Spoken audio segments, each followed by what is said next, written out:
What's up, everybody? Thanksgiving Eve. We're actually recording early today because tomorrow's Thanksgiving. Friday is, another day after Thanksgiving, and we're going to be with our families and spending time together. So we decided to become early today and bring you Frank Presents the Play Call on Wednesday, the day before three big games. This is the first time ever they're going to have Black Friday game on NFL, so I'm kind of excited about that. Do we have no? It's only Thursday, Friday, and Sunday we're having games. So I'm with Bree and June. Some of our other fellow members are committed to excellence and the fair treatment of all, working and serving their country today. So Bree, how My are you? mom's bringing over pictures of me when I was a baby, and I was like, "Are you crying?" She's like, "No, it's so cute." I take you doing well, Bree? No, right. I'm tired. Good morning. I'm on the East Coast. Supposed to be seeing June today. Good because I got a couple of knuckle sandwiches to give him. June been trying my patience. Oh, it's on site. It's on site. Frank, she been trying me. She been trying me. I might have to put this out. Wait, hold on. Let me say something. I'm retired now. Statement to action. I was playing the iMessage games against Frank and June last night, right? June beat me in Connect Four the first game, right? I'm not really a big Connect. I didn't beat. I whooped. Let's just get that right. You beat me. Like, there's no whooping at Connect Four unless, like, it went off. It went on. It wasn't like, oh, he got 4 in a row right immediately. And then darts, beat him in darts, right? Mm-hmm. Then I beat him 3 games in a row, and I'll bring the old stuff up. 3 games in a row in cup pong. He's like, oh, for every time he, rematch, oh, I'm just warming up. How many times you gonna warm up? Then he's like, that's not fair. Was tired. He said me in my peak time. Like, we're older now, Frank. It was 7 p.m. It was Y'all 7 know how I p.m. get. Then June says, I swear you got lucky. That was after the 3rd game. June told me I got lucky. Yeah. After I beat him for the 3rd time in a row. Then he also said the game is cheating, the balls are slippery, and he was robbed. He wasn't ready. Frank, y'all, my peak time. When I lay down, y'all witness. If I lay down on that couch, it's a wrap. So she was like, yo, it's about 7 o'clock. I know June laying in that couch. I know, let me just get him when he tired. No, because he beat me in Connect Four. That's about 6:45. You know what I mean? I was still in my prime. 15 minutes later, you was done. That was it. That was it. It was off peak hours. It was off peak hours, 7 o'clock. That's exactly what happened. Okay. My story, and I'm sticking with it. If you say so. Okay. But yeah, I'm doing good. On the East Coast, not used to the time at all. Like, at all. Yeah, I didn't get out of bed till 5 p.m. yesterday. 5 p.m. I said, oh, well, it's really 2 p.m., so let me get my day started. Oh, you said you didn't get out of bed till 5? Yesterday. I thought you said Toby didn't get out of bed till 5. No. Toby was running all around with my... Damn, 5, bro. That's crazy. It does make a difference when you go in that kind of time. Like, I didn't realize how bad it could affect you until I went overseas for the first time when I got to Bahrain and I was trying to adjust. You got that jet lag and then you're 7 hours ahead and it's just like your body is all out of whack. It's like, it just messes with you. But at least you're with us. You're on, ready to roll. Like always a professional. June, what's up? Hey, I'm not even gonna lie, man. I've been working. Let me tell you. And today's it's my first day off. So I got up and I almost threw on my slacks and my button down.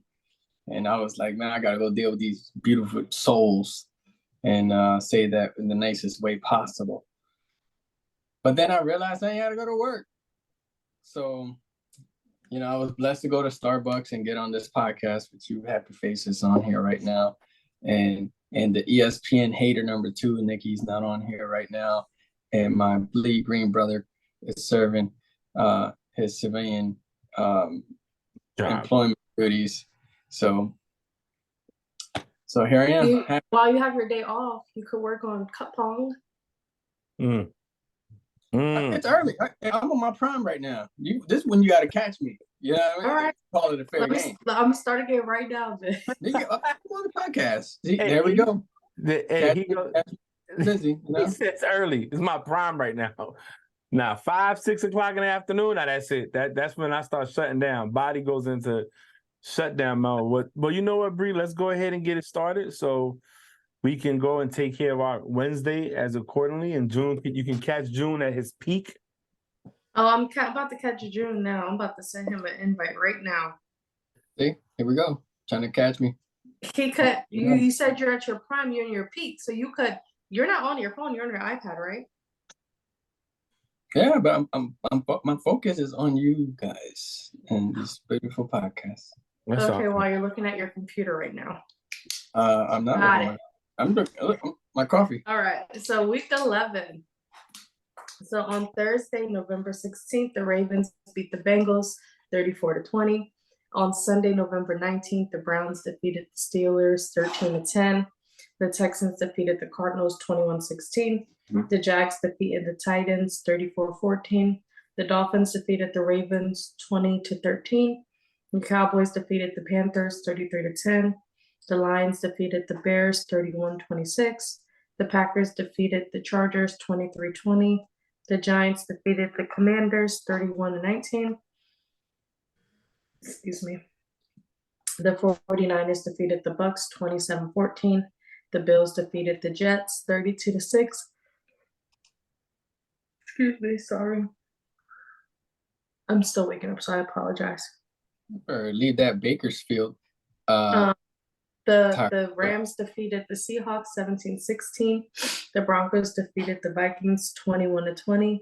And on Monday, November 20th, the Eagles defeated the Chiefs 21-17. Let's go.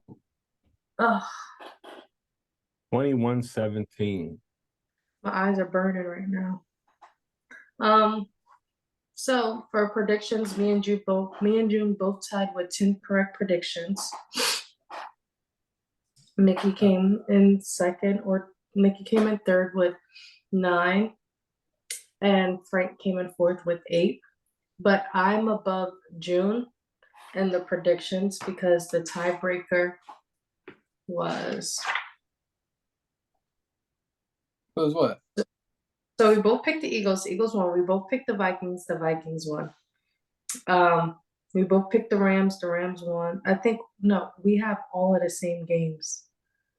The tiebreaker was that I'm just overall better than you. So you see, I was about to say, here we go. I'm ready for this. I've been getting cheated all year, so might as well just hit me with it. Whoa, you gotta slow down. When it comes to some of these games, you ain't getting cheated, fam.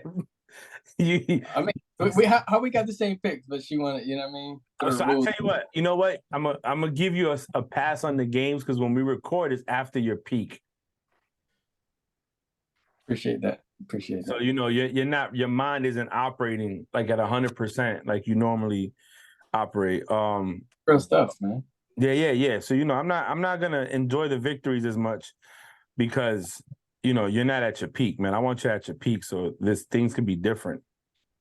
You can be very happy and that way I don't want to hear excuses when you don't get them right and you still want to talk crap.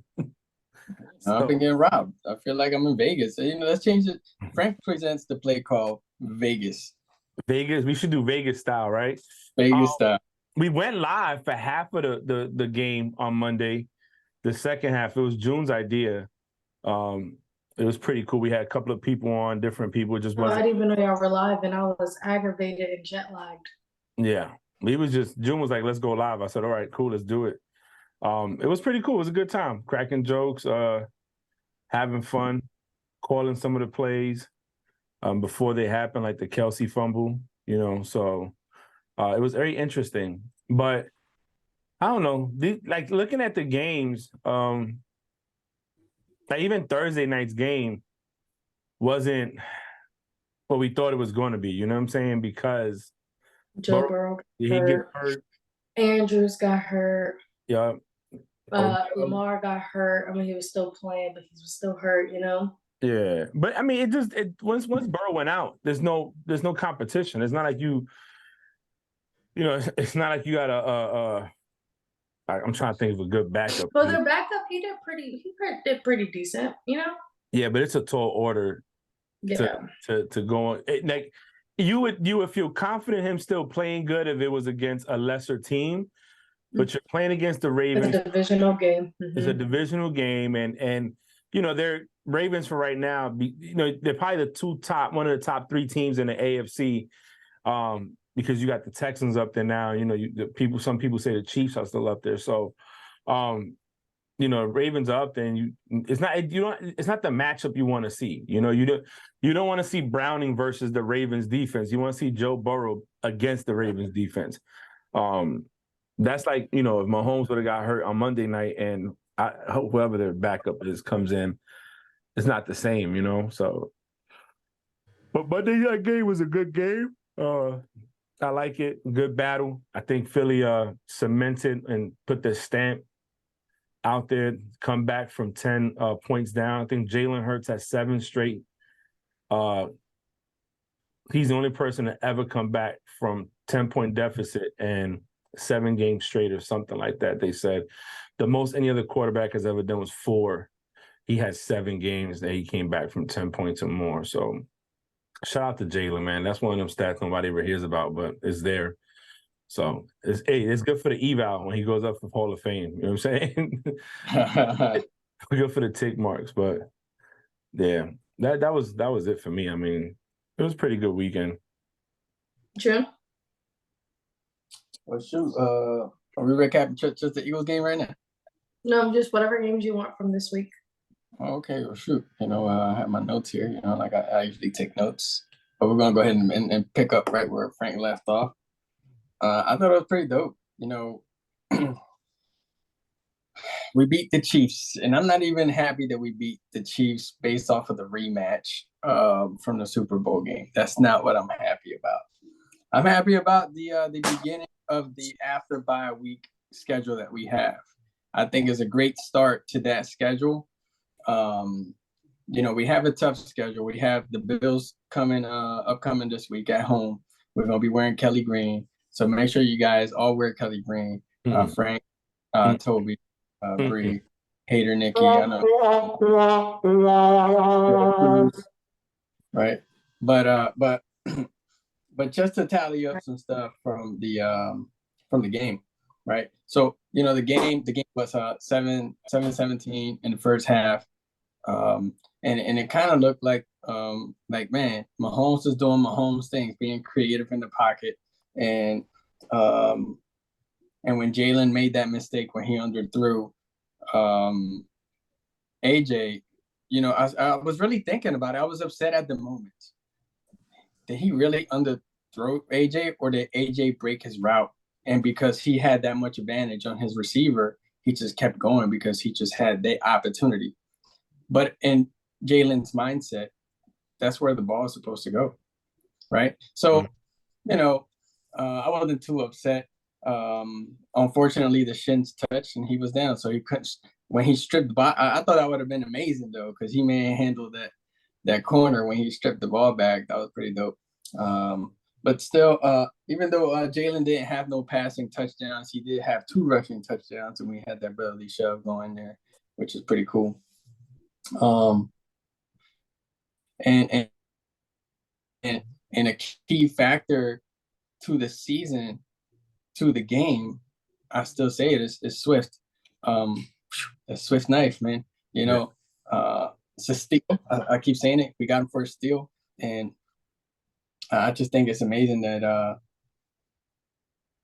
it's amazing what we got for him. I mean, he had 99. Well, Swift had 76 yards and 31 yards receiving. So overall, obviously over 100 yards. And my dude Devontae Smith, he stayed with another 99-yard game, so he doesn't break 100 yards it's kind of funny, in the locker room, they give him a tough time about it. I'll send you guys videos. It's kind of funny, but again, overcoming and finding a way to win. The adjustments from the DC, I told you before the game, Frank, I'm a huge critic on the DC, and I like the adjustments that they have, even with a banged up secondary.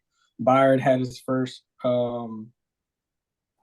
pick as an Eagle, which it came in the red zone, which is super dope. So as far as the Eagles go, hey, I'm happy. Again, I'm more impressed that that's the way that we started the week before the week after the bye week, and we don't have that rust. And then just to talk about another game, which was critical that we were live for, which the Ravens and the Bengals game, we had that injury to Burrow and Andrews in the same game. And the reason that I wanted to talk about that game was just, key players to key teams. In my opinion, Andrews has a huge factor into Lamar Jackson's play success, and Burrow is Burrow, right? So, what is your take on that? Well, Bengals season's over. That's just what it is. Unless they bring in a competent quarterback, a backup, or a veteran quarterback that's just out there sitting around. Bring Andy Dalton back. Yeah, right. Can manage the game. They're done. I mean, they're done for the season. I wouldn't even play with it. I wouldn't try to go out there and make something happen when you know damn well without Burrow, you're not going to go far. It is what it is. Your offensive line still stinks. It's still allowing him to get. He had more hits through the same amount of games or sacks. It was hits or something like that. More than Andrew Luck. I put it on chat. That's crazy that he's already went over Andrew Luck's hits. And we all know what led to Andrew Luck leaving the game so early was the injuries and the fact that the Colts weren't protecting him. So I think the Bengals need to I hear that. No. The Bengals need to go ahead and really put money into that line, man, that offensive line. Because you're not going to have those receivers there forever, and you're not going to have a healthy quarterback forever. So that's, it is what it is. Now, for the Ravens, it sucks because Andrews his go-to. That's his safety. That's his, that's his fail-safe. But Lamar said it best. He said, it sucks because he's the guy I go to when I'm out there, but we got to adjust and overcome and do what it do. I think Ravens are second to the 49ers of constantly having injuries, man. Like their seasons have been plagued with injuries. You don't? That's scratching at the door. Yeah, I don't hear it. He played with injuries that kind of hurts hurts their getting to that next level, bro. Just imagine every year you got a great quarterback, great system, good defense, and it's like somebody gets hurt. Your running back gets hurt. Your main wide receiver gets hurt. Your quarterback is hurt. It's just one thing after another. But I think they'll be fine, man. You got Zay Flowers, you got Odell, you have Rashard Bateman, you have Gus Edwards. You got this dude Hill or whatever his name is back there. Yeah, Hill didn't do nothing for me in fantasy. But that's the thing with the Ravens picking up one of the running backs for fantasy is you're gonna hit or miss. I got Gus Edwards, but at one point he wasn't doing anything. So I don't know. I think they'll be fine, but it does suck. It does suck that you lose them because, again, man, life is too short, and especially the lifespan of a player in football, not a quarterback, like a tight end, running back, wide receiver. All these guys, they are constantly out there. They don't last the same amount of time. Look at Kelsey. Kelsey's talking about maybe retiring because of the injuries and the surgeries he's had and the ailments. And, it takes a toll on you. It does. It takes a big toll on you. So we'll see. I think the Ravens could bounce back. I think they can maintain. I think it's crazy how that the Kelsey, that retirement statement. I mean, I think it came left field. Yeah, he said it before the game though.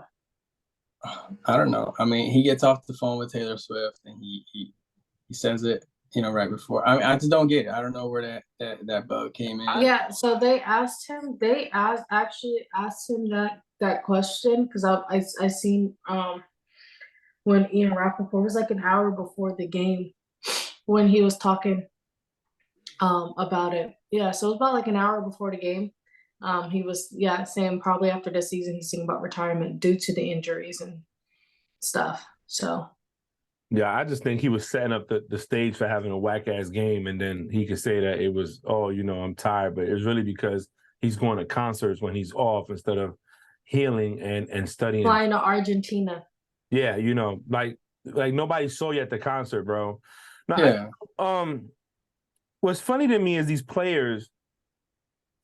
They nothing comes up until something comes up, right? And when it comes up, it just so happens that maybe that next game they're not the best. They're not at 100%. When Kelsey's winning, and I'm not a big Kelsey fan. I'm really not. But when he's out there being a wide receiver, because he's not really a tight end, when he's out there being a wide receiver and he's catching balls, he's getting first downs, he wants to Dougie in the end zone, wants to dance, wants to do whatever, act like he got some sort of frito in him and shit, like he's cool, he's great. But when he's sorry and he's dropping passes, fumbling the ball, he's not being the fail-safe for Mahomes. Now it's something different. It's always, his attitude is different. And I get it. Nobody wants to lose. And if you care and you have a level of care for your game, when you start playing sorry, you how you call that? You feel some kind of way. You take it personal. You're reflecting like, man, I sucked today. But that whole right before the game, the big game. This is a big game. This is a big regular season game, right? Because both teams had to win. I felt the Eagles had to win more than the Chiefs, but both teams had to prove something, right? We all thought coming out the bye, Andy Reid was going to come up with some scheme. He brought Mecole Hardman back, and we're gonna talk about the Chiefs in a second because Acho mentioned something on Speak. But anyway, you bring Mecole Hardman back. You think that maybe this great offensive mind is going to come up with a scheme, and like you said, for the first half, it looked like they were going to pull it off. Like they were stunning the Eagles. But what I give the Eagles credit, and kind of like what you did, was that halftime adjustment. And I think what it really realized was like boxing. Me and you watch boxing, June. A lot of these boxers for the first few rounds, they want to see what you can do. Some take hits to see how much I can take from you. And if you hit me with your best punch and I'm still standing here and I'm still here in front of you and I'm not backing down and you can't walk me down, then the other 6 rounds are going to be terrible for that boxer because now I know you can't knock me out. Now I know you can't hurt me. Now I know that you can't do the things you did or want to do to me. And I felt that's what happened with the Eagles in the second half. They came out the half realizing, hold up, our defense is just as good as their defense. Our quarterback can outplay this quarterback in the Super Bowl. We can do it again. And once they settled down and they used Swift, they got the ball running, they started doing certain things. Devontae Smith stepped up big time for you guys with some nice catches. And Jalen kept his composure. It wasn't Jalen's best game, but Jalen hasn't had his best game all year.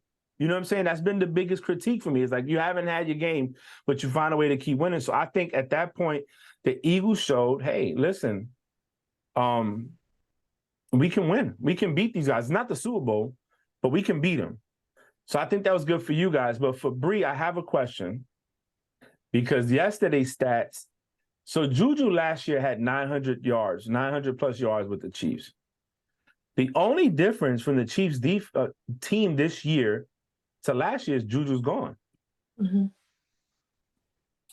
They still got the running backs. They brought back Mecole Hardman. They still got Kelsey. The only piece that's gone is Juju. So I would like to ask you, with no bias, right? Because I know that's one of your babies. That's my baby. Like, do you think out of all my kids, he's my favorite. Yeah, because y'all do TikToks together. Listen, do you think that that was, for one, 2 questions, right? Do you feel like they should never let him go? And do you think that now they realize they probably could have used him since he had 900 yards and he was big in the Super Bowl? So, to answer your second one, yes, because I've always said Juju Smith-Schuster is a good wide receiver number 2, right? With them getting less, even if they kept him and brought Miko Harmon back, it would have definitely helped and benefited Juju's game because they would have locked up Harmon more than they would have locked up Juju, which gave Juju the opportunity to be able to catch the ball more and stuff.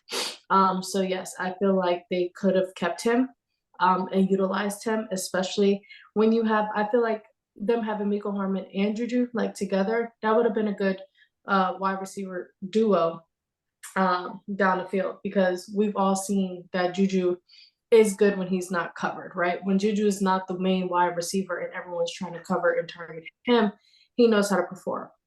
Now your first question was, I forgot the first one. I know I answered the second one. First one was like, should they have kept Juju? Do you think that's the difference now? Like, do you think that is the difference for their team now? I feel like yeah, because he has experience, a lot more experience in the league. I want to say their wide receiver 2 or their other wide receivers are all like either rookies or haven't really been playing much in the NFL. You want somebody that has experience and everything. So I say yeah. I think that they should have kept him, or at least in a free agency. If you knew you were going to let him go, pick up somebody else that had experience. Like imagine if they would have got Thielen before the Panthers got Thielen. No, that would have been clutch. That would have been clutch. So I guess the next question, right, is: do you feel like the Chiefs are the team to come out of the AFC now? No. This year? No. I think it's the Ravens, which moves me on to our next topic now that we're talking about Bond. So I'm gonna post 2 pictures. Do you really think it's the Ravens with Andrews' injury?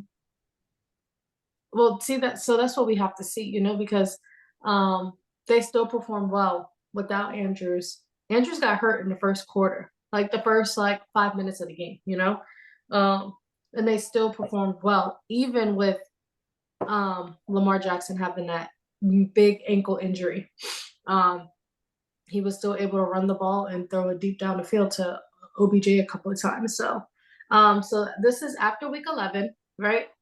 So after the Kansas City's lost to the Eagles, they're now the number 2 seed in the AFC. The number 1 seed is the Baltimore Ravens. Number 3 is the Jacksonville Jaguars. Number 4 is Miami Dolphins. And in the wild cards, 5, 6, 7. Cleveland Browns 5, Houston Texans 6, Pittsburgh Steelers number 7. And in the hunt, you have the Bills, the Colts, the Broncos, the Bengals, the Raiders, and the Chargers are all in the hunt.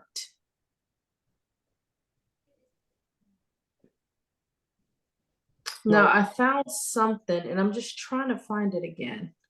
Hold on. I like this, and if the Ravens can hold on to that number 1 seed and get the bye, that would be very big for them. Because then you hope that one of these teams would knock out the Chiefs. Because I still believe the Chiefs are a threat no matter what. They might not be the best team or the number 1 team, but they're a threat, right?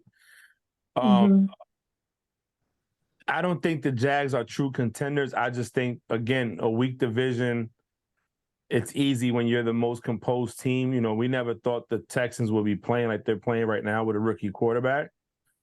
The North obviously has the most teams up there. And truth be told, man, with those both defenses, any given Sunday, you get the right play from the offense and that defense shows up, it could knock out any one of these teams. What's crazy to me is the Chargers, man, or what's baffling is they're 4-6, they're in the hunt. And for all intents and purposes, a lot of people had the Chargers doing a lot better, even myself this year, with a good quarterback, with a good arm, good size, good weapons. I mean, they can put up 30 points a game, and the defense can't stop the other teams from putting up 31. So it's crazy to me. But I think this is good. This is interesting because the Chiefs all these teams have flaws. Okay. I just, I think if the Ravens can hold on to that number 1 seed, it's going to be big for them.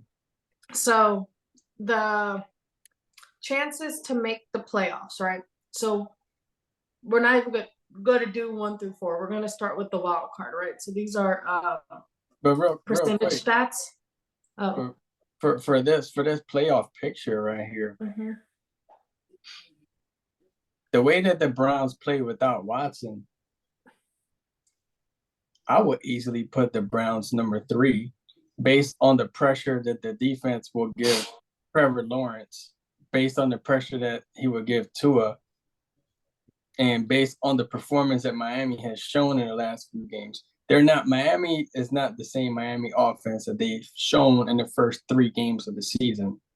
So I would easily just place the Browns to number 3, just like that. Just based on the defense alone and based on what they did without Watson. And I just took him out of the top 10 a week ago, which sounds really like hypocritical of me, but just based on what they did last week, based on what the defense done, and I just don't see if the Browns come in like next week playing the way that they played last week without Watson, I think the AFC has a bigger problem on their hands than Lamar Jackson. Yes. So can I say something real fast? So they can't be number 3. So they are number 5 because the top 4 goes to divisional leaders. So they cannot be in the top 4 unless the Baltimore Ravens lose, you know? No, I'm just talking about as far as the playoff picture goes, leading into the playoffs. Okay.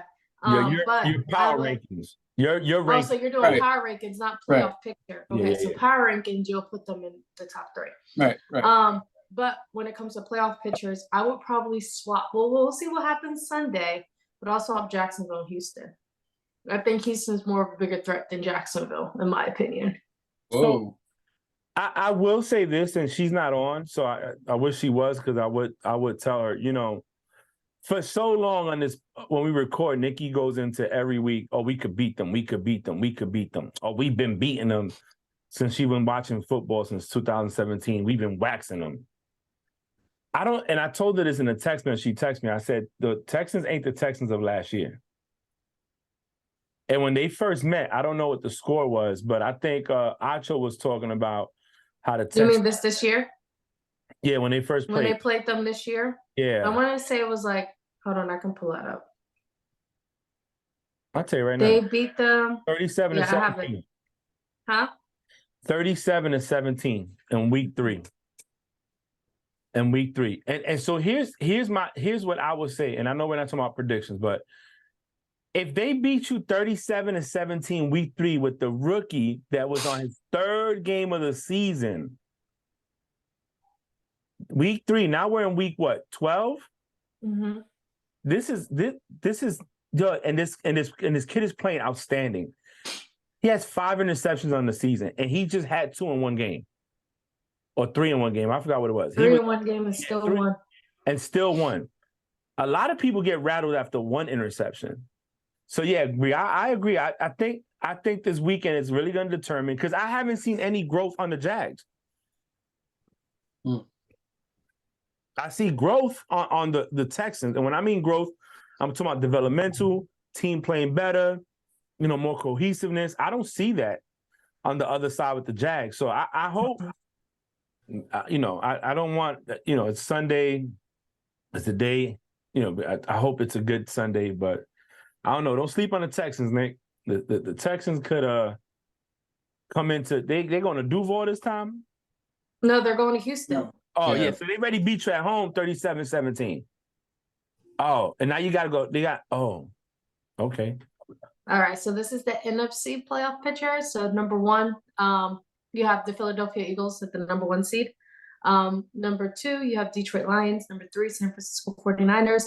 And number 4, the New Orleans Saints. Now the wild cards, 5, 6, and 7. You have Dallas Cowboys at 5, Seattle Seahawks at 6, Minnesota Vikings at 7. In the hunt, you have Green Bay, LA Rams, Falcons, Bucks, and Washington Commanders. Well, right now, to be honest, the Eagles are like the clear favorites. I don't see them losing that number 1 seed. I don't.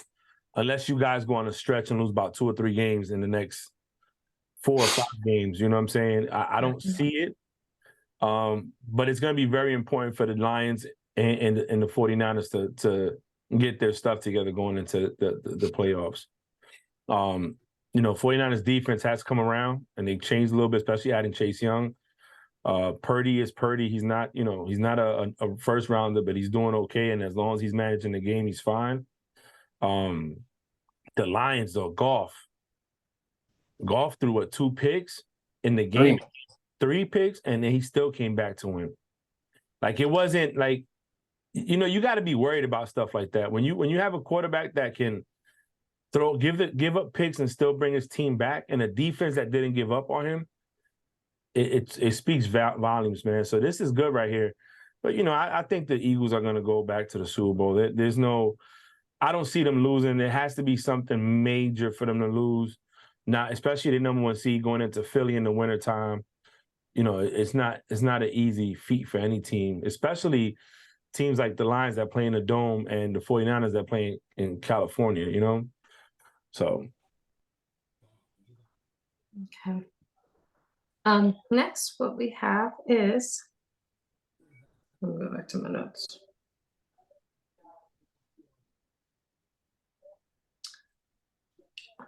Pittsburgh Steelers fired Matt Canada. Mm-hmm. He's gone.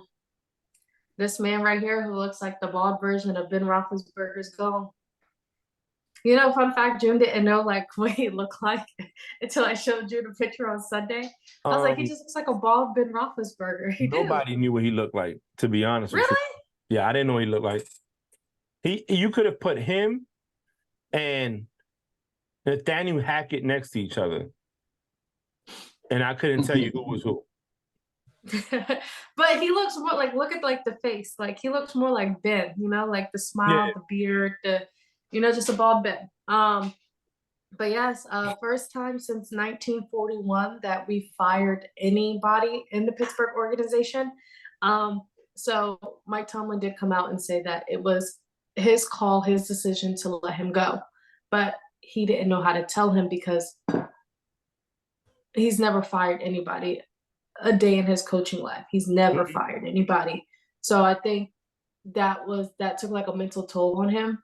He didn't know how to say it because he's never been in that position to fire somebody. So Art Rooney is the one who actually fired him, but it was Mike Tomlin's decision. He just didn't know how to tell him face to face. And I respect the Mike T. He's such a beautiful blessing. That's the right decision to do, to help build and develop our offense. But you don't know how to do it, that shows you have care in your heart, It's not all like, I understand it's a business, but you also have care in your heart when it comes to something like that. We see people getting fired left and right every day in the NFL, but to me, that also shows like, wow, I think we actually really have a really, really great organization to where we have never fired anybody since 1941, I think mid-season. I don't think I've ever put anybody mid-season? Yeah. Because y'all let people go. It's just we let people go after the season. But y'all haven't done it since 41 mid-season. Well, that speaks volumes of the organization. That's why the Steelers franchise has always been a steady franchise and a good franchise and stuff like that. It's a blue-collar team. It comes from taking care of the people, But it had to happen. It had to happen. Because you have to find out if it's the quarterback or the play calling, right? So now, and we always seen it, the OC's first to go. We know Tomlin ain't going nowhere because his record speaks for itself. So now it's like, okay, my defense is always good, and I'm a defensive head coach. So you can't say I'm not doing my job when my defense is always in the top 10. But now my offense, and the Steelers it was, run game, pound, tough football. It wasn't like fancy down, like it wasn't like the Rams or the Dolphins, fancy downfield, let's just, let's be out there, prima donnas throwing the ball. No, it was gritty. That's why Big Ben eating chicken wings and drinking beer. You know what I'm saying? Like this is, and I'm gonna go out there and play the game. But now you get to see what Pickett's going to do. And if you bring in another OC and he still doesn't perform, now you got to go get a quarterback, And the good thing is, you might have what's the word I'm looking for? You might be able to get a veteran quarterback to come in there if you could find somebody you could trade for to at least maybe what's that shit called? Train him, like let him study and then take over. You know what I mean? Because he got thrusted in there. He was a rookie. He got thrusted in there after Trubisky got hurt. Yeah, there was no development for him, and we all thought that if you was gonna, because he had good numbers, so we thought, hey, if you was gonna put him in there, then you should just put him in there from jump and let him figure it out. You know, so I don't know. I think it's good though. The fans got what they wanted. You heard? Did you see the Pat McAfee show when he found out? Like he found out during his show that Matt Canada got fired, and he goes, "Well, you guys heard the chants all over the world, all over the nation, on every sports possible, and it happened." They got what they wanted. Listen. Yeah. So Big Ben had his thoughts on the fired Matt Canada. And I'm gonna read it to you. So Big Ben on fire Matt Canada. He said, quotes, "It's like the new thing now, right? It's fire Matt Canada, this, that, and the other. I don't know if that's the answer. Again, people have to understand if that happens." This was the day before he actually got fired, by the way. If that happens, if you fire Matt Canada right now, what does that look like? The team is in a playoffs. I mean, right now we're in the playoffs. We're 6-4. So I think they need to probably look at themselves in the mirrors and as an offense figure out what they need to do and what they can do and how they can get better and stop putting the blame on one person. It's not all on one person though. This is what we outside looking in, like from like perspective wise, right? Mm-hmm. Oh, Kenny Pickett throw. Yeah, I know. I don't know if you've seen on the Browns game. Kenny Pickett threw the ball deep down the field to nobody. You know? Yeah. And it was Matt Canada's fault. Matt Canada's doing, you know? So I feel like what he's saying is stop putting the blame on one person. He's actually talking to the fans, right? When he said that, because I'm guilty of it as well as a Steelers fan. Everything that goes wrong with our offense, we automatically blame Matt Canada, you know? But I think he talks to the fans. He's also talking to the players because he did not like when Chris Boswell, after we beat the Raiders, and he was happy and chanting. Remember, Chris Boswell was like, "It ain't because of you, I'll tell you that much." Yeah. He was very, very disappointed at because just like everyone's putting the blame on one person and not looking at the bigger picture. Also, he also said that we're not out there practicing every single day. We're not at those meetings, you know? We're not studying and watching film. We don't know if he's telling Kenny Pickett to do one thing, but Kenny Pickett's doing something else and it's making him look bad. We don't know. Going to that, remember the I forgot what team he was playing, and on Speak they spoke about it, right? Where Pickens had to cut, and if Pickett would have threw the ball right, he could have ran for another 30 yards. And instead he overthrows the ball like 5 yards above his head over, and it's like those simple catch and throws, you know, throwing catches that you can make, like backyard plays that you should be making, you're not making, is hurting the team, right? And I watch a lot of the plays slow motion after the game. And what I've noticed is we have no O-line, right? Mm-hmm. We don't. So I feel like when Kenny Pickett is making those disgusting, nasty throws and like nasty, disgusting, and like the term nasty and disgusting, is he's rushing the ball out his hands if he don't get sacked and lose an extra 5 to 10 yards. I've noticed that too. So even though Pickett is wide open and he's intended for Pickett, if he doesn't have that protection for 3 seconds, Pickens is not going to get the ball. Yeah. Those linemen are coming straight at Kenny, like immediately. We need to fix our line. That's what I'm saying. It's not just one person, you know. Also, you know, part of coaching, in my opinion, I never coached a sports team, but as a leader, I coached the Pop Warner cheerleading team. See, look, so you wanna put your people in the best position to win. You don't want to make your people do things they're not good at, right? Like, I'm not going to expect a person to run a go route or run it down, trying to take the top off when they're not that fast. And then when it doesn't happen, blame them. You know, I should be putting my players in the best position to win to their strengths, not their weaknesses, right? Mhm. We'll see. We'll see. Big Ben, I'm glad Big Ben said that, because being that he was a Steeler, he never went to no other team. He retired a Steeler, 2 Super Bowl rings, you know. I feel like he's earned the right to speak on it, especially when he overcame adversity. Remember when you guys brought in, who was your OC that first year his numbers kind of dropped a little bit, and everybody, was it Matt Canada? I forgot his name. It wasn't Canada though. It wasn't. No, it was wasn't the one Canada. Canada before came in Canada. 21. Yeah, It was the one before Canada. Yeah, he, you know, when he got there, Ben's numbers dropped. They weren't the same. And, you know, people were talking about, oh, is it Ben or is it the OC? And of course, he got blamed. He did. But then Ben's numbers started going back up again. But then age caught up to Ben. The point I'm trying to make is sometimes, like, Ben speaking up, he's speaking from experience. He's speaking as a Steeler. He's saying, you know what? You guys wanted this. You got it. Just remember that there's more that goes into this game besides going out there on Sunday and playing. The walkthroughs, the film watching, the practices, the drills, all that good stuff. It's like, you hear from a lot of these veteran players. It matters. That preparation matters going into the game on Sunday. Look at Coach Bree. Those were my two little stars. Look at that. Look at Coach Bree. So that's coaching Pop Warner cheerleading for 5 and 6 year olds. That's what's up. Look at Bree finding stuff out about Bree on a daily basis. So yeah, Canada's gone. So our running back coach is our interim OC right now. So that's good. We'll see. Brandon McDaniels, I'm sorry. I said it. Hey, Leftwich too. He said he wanna OC. Oh, that's right.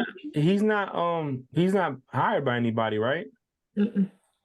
We'll see. The organization might not bring nobody in right now. They might just let it go off with the running back coach, and then in the off season, see how far you guys get this season, and then go from there. Ooh. Okay. So I'm gonna share my screen real fast and play this.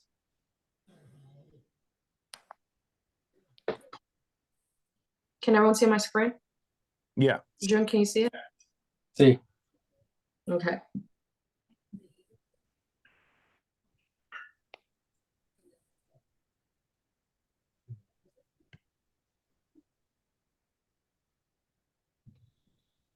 Oh, snap. Well, Frank got it. All right. How do I start this over? Right. All right. You ready? You listening?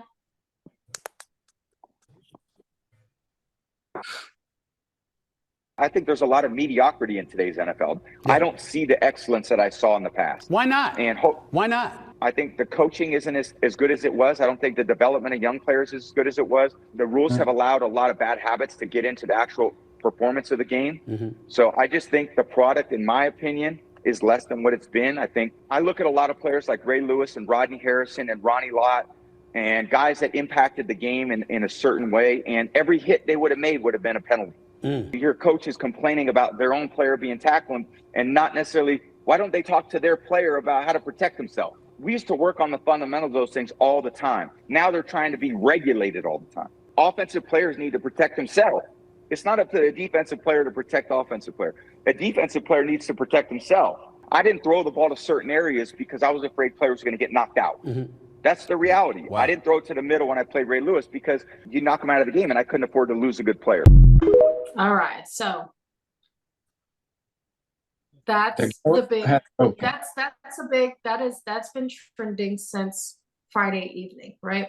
Or no. Today's Wednesday, since Monday. That's been trending since Monday. Okay, really Tuesday morning, Monday evening. So sorry, June. What is your take on that? On what Brady said? The GOAT has spoken. I mean, the last portion of what he said just makes too much sense, right? And I was talking to I don't know if it Just was makes Frank. too much sense. I don't know if I was talking. I don't know if it was you or Henry during the live when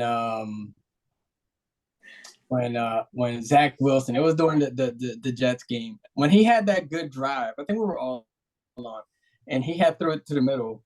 No. I'm lying to you.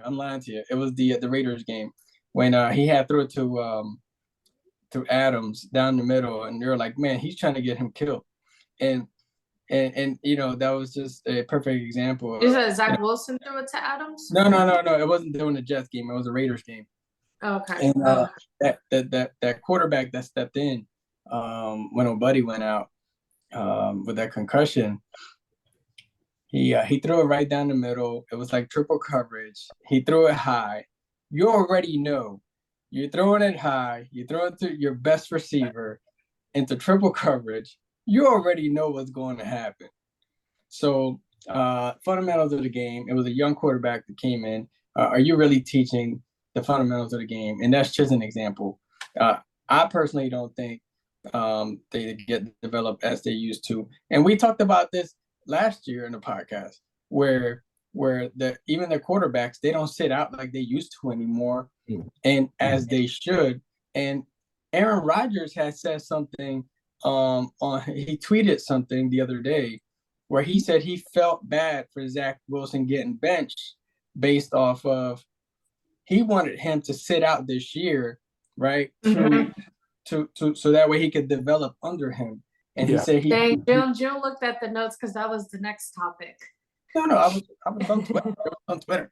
But yeah, I know. But I'm saying it was on X.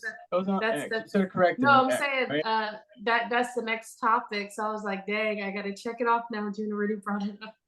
No, but it tied into what he was saying about player development. So man, my Gatorade bottle comes in the mail today, Frank. So I thought you had it already. I ordered it. I showed Frank the receipt. Yeah. No, But, remember he was like, I got mine. It's over there. I was lying to you, but I was joking, not lying. But no, that's what I personally think. I think we talked about this before, and it really ties into everything we spoke about all last year. And that player development really speaks a lot about the NFL and how they just think, hey, you're in the first round, so we're gonna put you in the fire and you're gonna make it work. And that's that coaching mentality that I think lacks that experience in coaching nowadays. Well, Brady said it before when he played. He actually said it. He said it's not the defender's job to protect the receiver. It's the quarterback's job to protect the receiver where he throws the ball. Put the ball where the receiver's not going to get hurt. And I've said this, that when he was having his off season, me and Nikki went back and forth, and I said, you know, you're talking about that he's lost it, or is it possible that he knows he has to get rid of the ball, and instead of putting the receiver in a spot that's going to hurt him, he's going to throw it away or throw it low, where the receiver goes to get it, he's already down, and he's not going to get hit as bad as if he went up to get it. I agree with Brady 100%. One thing that they said on First Take, discussing that take, was that, you know, the NFL don't want to see a Rams and Patriots Super Bowl like they did, 13-3. They want to see a 35-38, you know, 41-37. They want to see a lot of scores. They protecting, and sometimes these players are getting called for nothing. You know, let's take the Josh Dobbs hit, you know, that we watched, and it caused the fumble. But the hit didn't cause the fumble. He was already getting stripped. But if you would have threw the flag for the fact that the player led with the crown of his helmet and hit him towards the top of his head with the helmet, it would have been a personal foul, roughing the passer, you know, 15-yard penalty, first down, Vikings, no fumble. But you didn't do that. But you go suspend the guy for 4 games after the fact. I do feel there's no development there. There's no training. He even blamed the college program too. So it's not just like he didn't just say the NFL. He's saying, listen, even in college, these guys are not getting developed like they should. So when they come in NFL, they don't know no better. I think Brady speaking up is good. Kind of going back to like Big Ben speaking up about Matt Canada being fired. But these older players that have credibility, all right, credibility, not any player, no. great players, Hall few of Famers. Famers that have credibility. So Brady's not in the hole yet, so we're just waiting for that. Big Ben's not in there yet.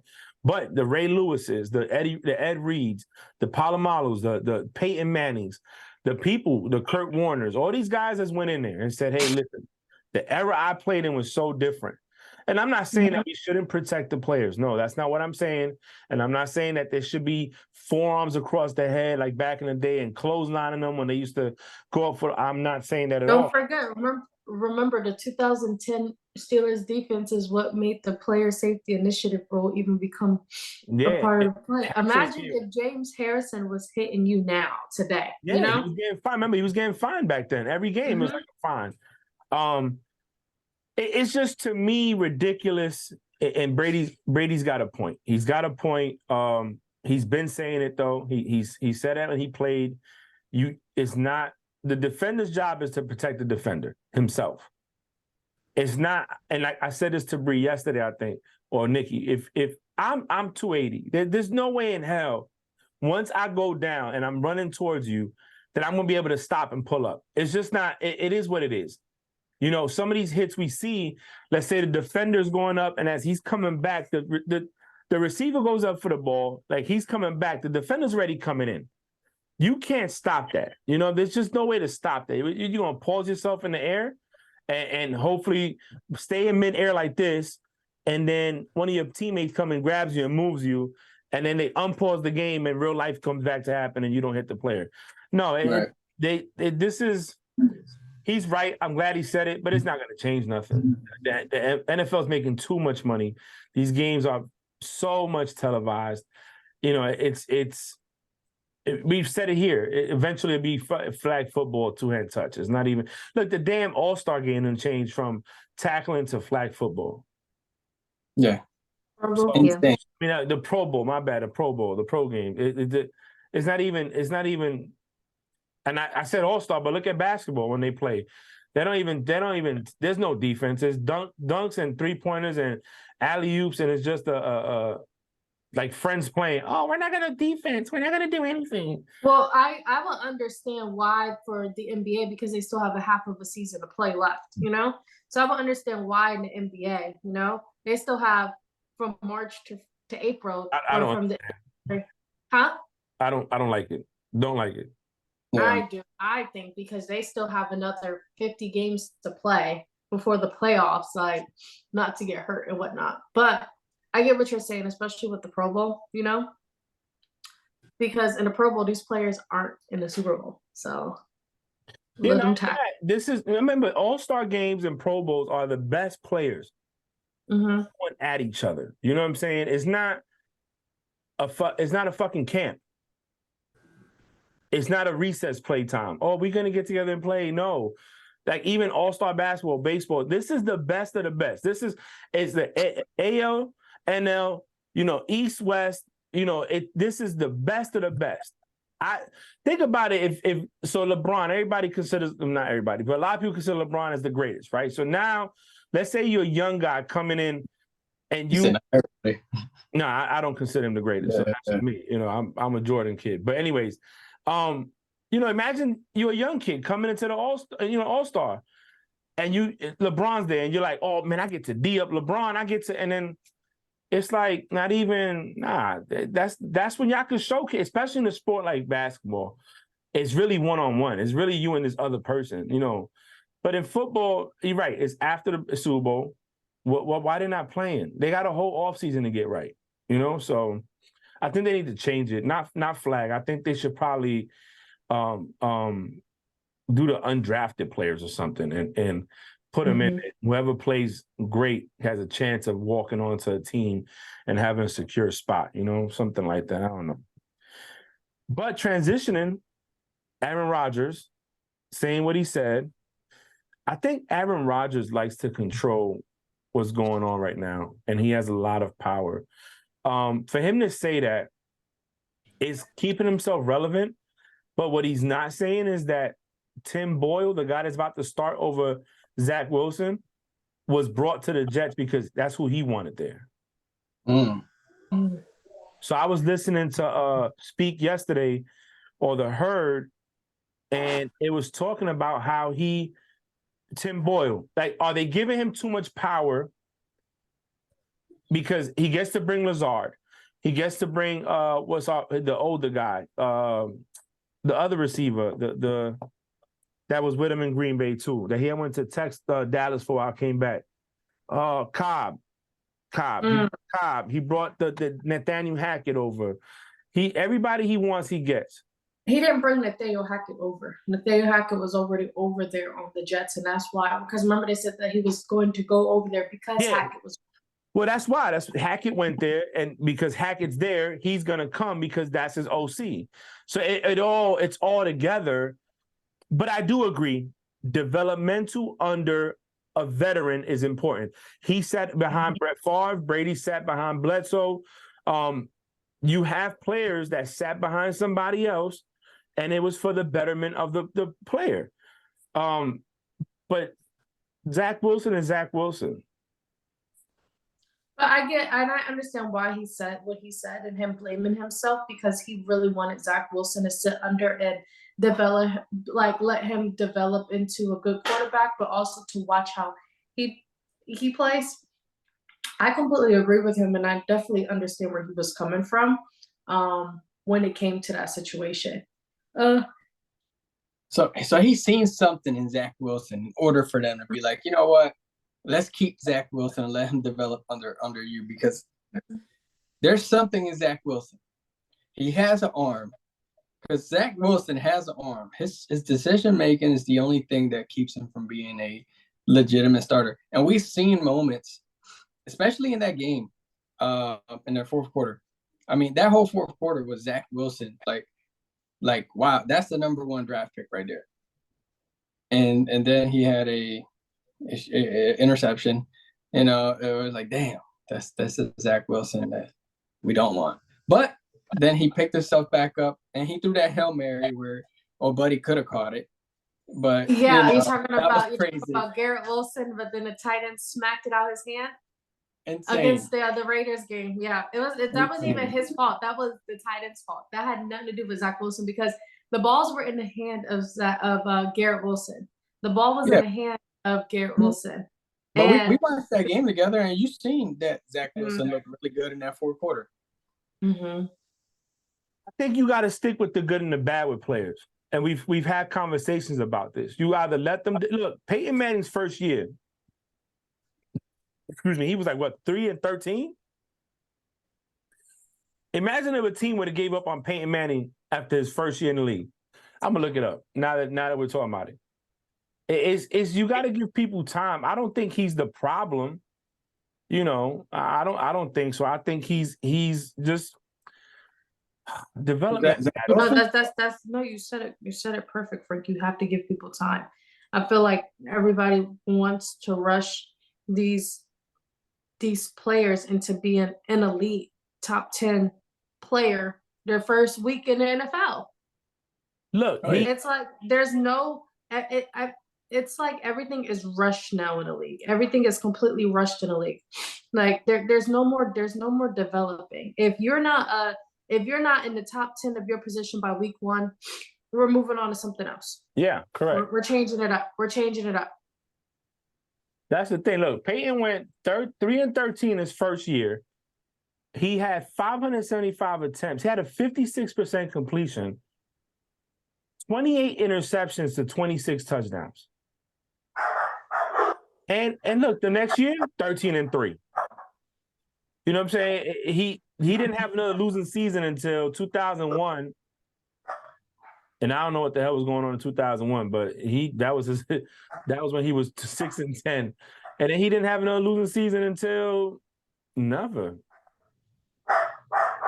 So I don't know. Development matters, coaching matters.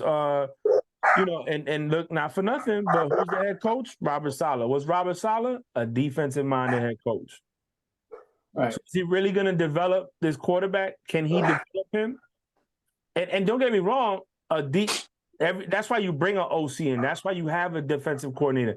That's why you have a running backs coach, a wide receivers coach, a running backs coach, an offensive line coach. They have all these coaches for that specific reason. But you know, you got to give it time. And he's what about the games he did win? And the games he did play well, all of a sudden it was like he was trending in the right direction. Then he has a bad game, and it's, oh, we're gonna bench him. We're gonna bring Tim Boyle in, or it's. I feel bad that I'm not there, and I got hurt within the first fucking 4 minutes of the game. You know, they weren't even done folding the flag up, and he was out the game already getting carted off. It's crazy. Yeah, you're right. They wasn't even done folding the flag. Nah, bro. The Jets ain't even get back to the base, and they was ready the end of the season. You know, it's whatever. All right. Next, now we have pictures, then predictions, and then June has trivia for us, and then I have a game for us. Okay. June has trivia. Okay. Yeah, June has a game. It better not be all Eagles shit either, bro. Like, nobody cares. No, Frank, that's wrong. Yeah. That's rude, and that's me. Don't. You know, but we're gonna develop, you guys. We just got done developing the topic, and here we go. You want to do OJT? I'm telling Brady. GMT. Taking a page from Brady. All right, so this is Jason's mock draft for the top 10 picks for the NFL Draft 2024. So number 10, you have Iowa's DB Cooper DeJean.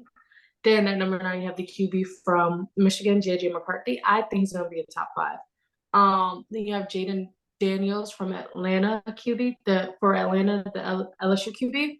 You have Jared Verse. He's our edge, number 5 on Florida State. He's dope. He's that dude. He's that dude. You see Florida State top 10. Then you have the OT from Penn State, Alou, for the draft pick for the Titans. And then at number 5, you have Bo Nix going to the Giants. Now, I don't think that. I think Bo Nix will go over Caleb Williams, especially if Bo Nix win Heisman now. He's definitely going over Caleb. Number 4, you have the tight end from Georgia, Brock Bowers. Really, really good, solid tight end. He's great. He's amazing. Going to Chicago. Number 3, Drake May. Now, Drake May is my top 3 quarterbacks of the college football this year. So it's definitely Bo Nix, Drake May, and Jordan Travis, my quarterback. New England, I could see this happening. If you don't know who he is, Frank, he is the quarterback for UNC. Definitely, if you want to Google like Drake May highlights, in case you guys do get him, he's good. He's good. He should be in a Heisman conversation. He's really, really good. Do you have Marvin Harrison Jr. for Ohio State wide receiver, the number 2 pick for the Arizona Cardinals? Now, he did come out and say that depending on how the playoffs goes, he doesn't know he's going to enter the draft. If they lose, he's staying another year, you know? And then number 1, Caleb Williams. I don't think he's going to be the number 1 draft pick, especially the downhill that at the beginning, yes. At the beginning of the college season, yes. Till he stopped focusing on college and focused on other things, and his college career started taking like a downturn. So I don't think he's going to be the number 1 draft pick, but you never know, you know? We'll see. I think we talked about this the other day about I told you that Marvin Harrison was Marvin Harrison Jr. Yeah, you did. You did. You did tell me that. And I said, I don't think so, due to the fact that he don't know if he's going to enter the draft or not. Now, if he does, then yes. But also, I think there's some players, but remember I said, I think the top 5 picks are going to be all QBs. I still think that this is not like the official. It's just a mock draft of Jason. But I wholeheartedly think that the first 5 picks are going to be all QBs. I do. Definitely Caleb Williams, JJ McCarthy, JJ McCarthy, Caleb Williams, Jaden Daniels, Drake May, and then Bo Nix, of course. So I think the top 5 draft picks of this year or this upcoming draft is going to be all QBs. What was your question? Sorry, June. I was just thinking. I mean, what do you do with what do you do with a Justin Fields and what do you do with a Mac Jones? I mean, do they become backups in you guys' opinions? Looking at this, I mean, if you're looking at quarterbacks, I mean, because you can't really say we're gonna. Because now this is an interesting conversation. I think it is. You can't really say, hey, we're gonna go ahead and draft 2 quarterbacks and we're gonna put them back there to develop under who? You know what I mean?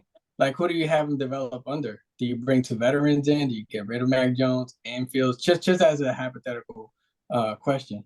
So, and this is, I know this is just a mock, but if this was a draft, I mean, what would you do in that particular situation? That's a good question. So, That- That's a good question, June. so this is where the Patriots need to make a decision. Are you gonna bench Mac Jones and now you can't do nothing to trade him away? Right? Because the last sample size you saw was him throwing a pick in the end zone because he rushed it when he could have threw it over and gave it to Gesicki and had to go ahead touchdown. And then you bring Zappe in and Zappe throws a pick. What I would do if I'm the Patriots, especially you're out of contention. You're 2-8. You're not going to make the playoffs. You can tank the rest of the season. I would leave Mac Jones out there and see what if he can show something to a team that can say, okay, I'll take him as a backup, or hell, he might be a starter with a good offensive line and a good offensive coach, right?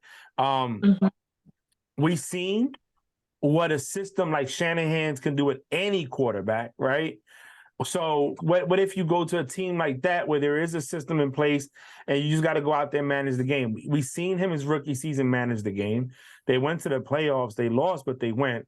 So that's what I would do. Or I would keep Zappe out there and try to get some trade bait going. You know, you gotta.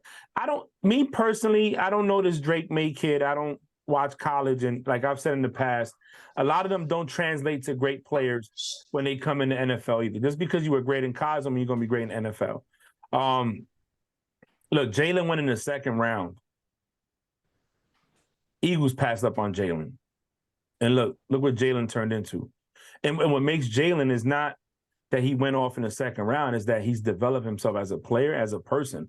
He's taken that his first year was a little rough. Okay, I'm gonna hit the gym. I'm gonna get bigger. I'm gonna get better. I'm gonna take care of the ball. I'm gonna throw the ball. And look, and he did it. This year he's struggling a little bit, but it's still consistent play from him. Mental toughness. You can't teach certain things. You either have it or you don't have it, you know? So I would personally go with a wide receiver. That's me. This is. Oh, go ahead. Sorry, Frank. If I'm the Patriots, I'm going wide receiver and O-line in the draft.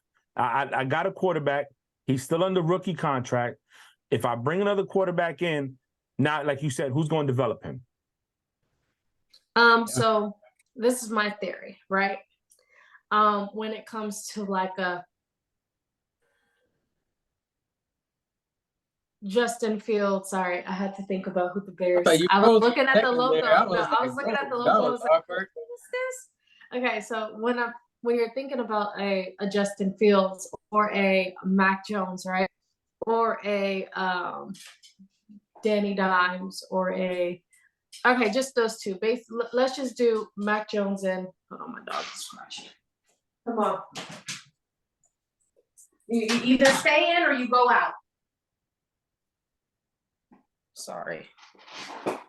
Let's just focus on Justin Fields and Mac Jones. Right? Mm-hmm. Trade right at the end of the season, right? During free agency, when trades and stuff happen are eligible again, right? March 16th, March 15th. Trade them, right? Pick up a veteran quarterback. Pick up a new quarterback in the NFL draft. I think that would make the most sense, you know?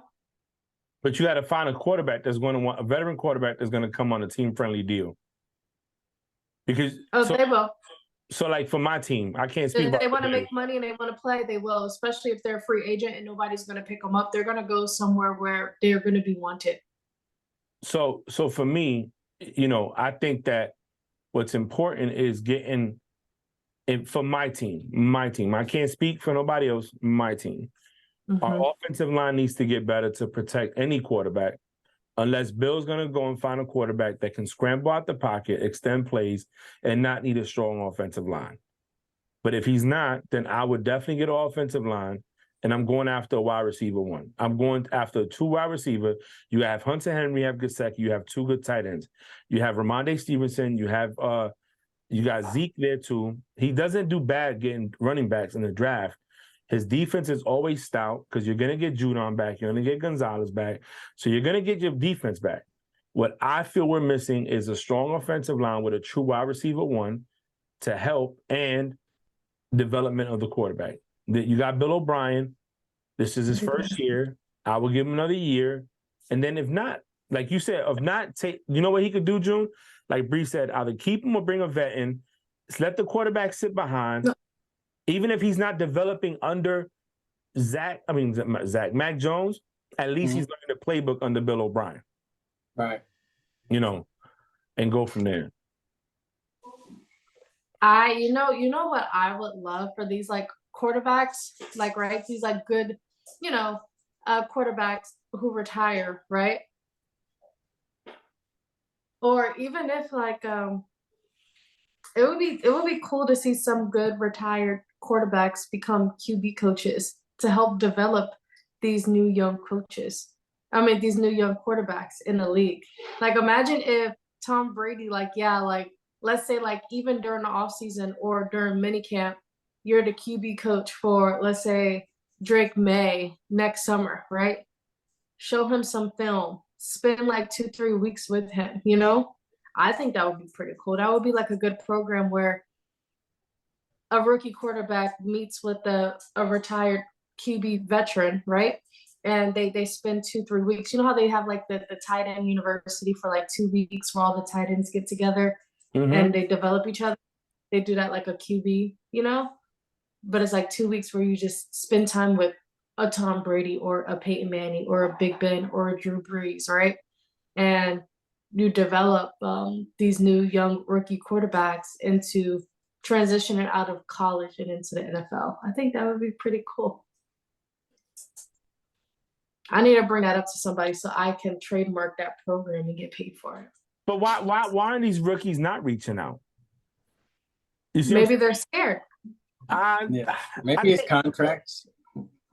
I don't think it's contracts. Maybe it's you may never know. They probably do DM them, but they don't have like their phone numbers, right? I don't know. It's not okay. I don't expect Caleb to have Brady's phone number. He's not Shador. He's not. His father's not Prime, but I expect. So what I'm trying to say, I guess, is you have an option to actually. They have agents. You know what I'm saying? They have agents, but I'm gonna tell you why I think these players don't reach out. I don't think these veteran players are that friendly or that open to helping you out. It's kind of like some of these quarterbacks that say, are you going to develop or mentor the upcoming running back, right? Or the upcoming quarterback. And you've heard some of these veterans say, well, I'm not here to mentor them. Because they're scared of losing their job. You know what I'm saying? I'm scared of losing my job. So I'm not gonna help you. I'm not gonna groom you at all. Where back in the day, a person wasn't threatened by a new person coming in. But today, because everybody wants to win and everybody wants to showcase the new pony, guess what? A veteran quarterback that normally has the confidence is thinking, well, man, if I help this person learn the playbook and mentor him, and now I start struggling, they're going to take my job. But for people like Brady, Ben, Peyton, all these guys, they're retired. What does it matter if you help somebody? I just don't know why the rookies don't reach out. I would reach out. If I was Mac Jones, okay, if I'm Mac Jones and I'm struggling like I'm struggling, I'm hitting Brady up. Hey, bro, listen, what do you have? What advice you have right now for me? Because I don't know what to do. And you was in this organization, you played for both Bills, Bill O'Brien and Bill Belichick. You won Super Bowls with them. What is it that I can do with this offense to be better? Well, you may never know. He's probably has reached out. They probably have had a side conversation. I'm pretty sure even Brady, knowing the person that he is, he's probably reached out to Mac Jones himself, and giving him words of encouragement and words of advice, but they just didn't, maybe that's something Brady don't want publicized, or for views or for the media, right? Yeah, So you don't know. All right, next. So do we agree with this? Best offenses per year starting with this year. So in 2023, Miami, do we agree? Best offense this year. Well, they were putting up the numbers. Mm-hmm. That if you're going off stats, then yeah, I mean they were putting the numbers up, and they have. What is it that the Herd says? He says Miami's a bunch of fake Gucci flip flops. They're just high speed down, run the ball. But yeah, I guess so. What other team comes to mind when you think about points and speed and all that other stuff?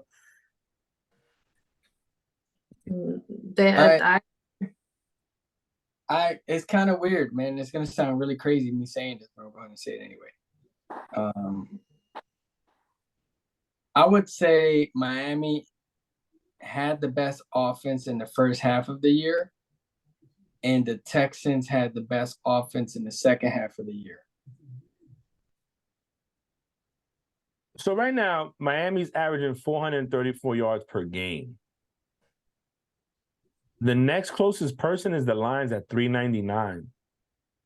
Texans are fourth with 377. The 49ers averaging 387. But total yards, it's Dolphins, Bills, Ravens, Lions, Vikings, Niners, then Texans. I want to know, like, if we could look at like the second half stats, because I think the Texans really did take off like the last 4 or 5 games. We could look at second half stats. I mean, it just give me a second. I could look it up, but let's see, weekly leaders. So like this week, CJ Stroud led with 336 yards. So that's week 11. Week 10, passing leaders was the top 5 was Prescott, Smith, Stroud with 356, Burrow, and then Goff. Stroud was week 9 with 470 yards of offense. But like week 8, he wasn't in the top 5. Week 7, he wasn't. I would have to look at all the numbers, bro. Like it would really have to be a breakdown, or I could look at the teams. Let me see. And see. So, what week you want to look at?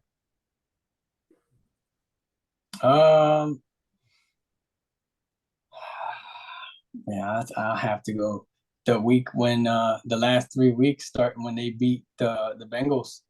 So if you went back, let's say week 9, and then you have to look at every team to come up with that. You know what I'm saying? Because if we go to week 9, the Texans beat the Bucs 39-37. That was that comeback win. That's when Stroud threw for 470 yards. But that's just passing. That's not including rushing. So we have to look that up. But 470 for him in week 9. I'm gonna take to that really fast. All right, go ahead. 470 in week 9. Hold on. 470 week 9. He threw 356 in week 10.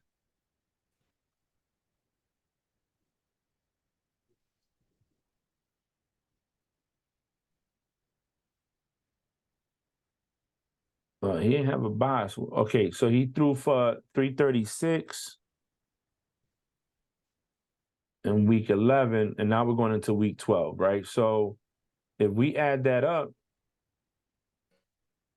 I mean, his numbers are ridiculous, bro. For second half, I mean, remember he started coming on, and that's when the whole MVP thing started happening, right? Yeah, he's thrown for 1,100 yards and almost 1,200 yards the last 3 weeks. 11, 10, and 9. So, I mean, we could look at Miami's only going to get the nod because as a team, well, let's look. I mean, Jesus. You know what? Now that we're looking, I don't agree because even as a quarterback, Tua's in the top 3. It's actually – so Sam Howell has 3,000 yards, 3,038. Stroud has 2,962. Tua has 2,934. Allen has 2,875. And Goff is sitting at 2,743. That's just passing, though. That's not even including rushing. If we looked up rushing as a team, you know, who knows, bro? The numbers might be completely different. Let's look. Passing. So right now, the Texans for rushing yards per game.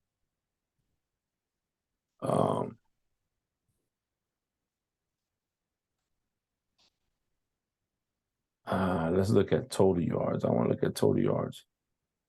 So they only have 995 yards rushing. So if you add that with his 3,900 something passing, he's only saying that total yardage as a team offensively is like 4,000 some odd yards, bro. So I mean that's still a lot, right? I mean, but Yeah. He's not, but even Miami's not the number 1 offense now. Are we so now this is interesting because is this just off the talent or are we talking off you know? This is very vague. But 2022, I agree. 21, I agree. 20, I agree. They won a Super Bowl. 2019, I agree as well. That was the year that Lamar Jackson won unanimous MVP. 2018, I don't know. 2017, I agree. But 2017 could be a toss-up because Jags had a good offense that year. Eagles had a good offense that year with Carson Wentz. Pittsburgh had a good offense. New England had a great offense. 2016, I definitely agree with that. They went to the Super Bowl. 2015, I agree with that. They went undefeated with Cam Newton. 2014, of course, I agree.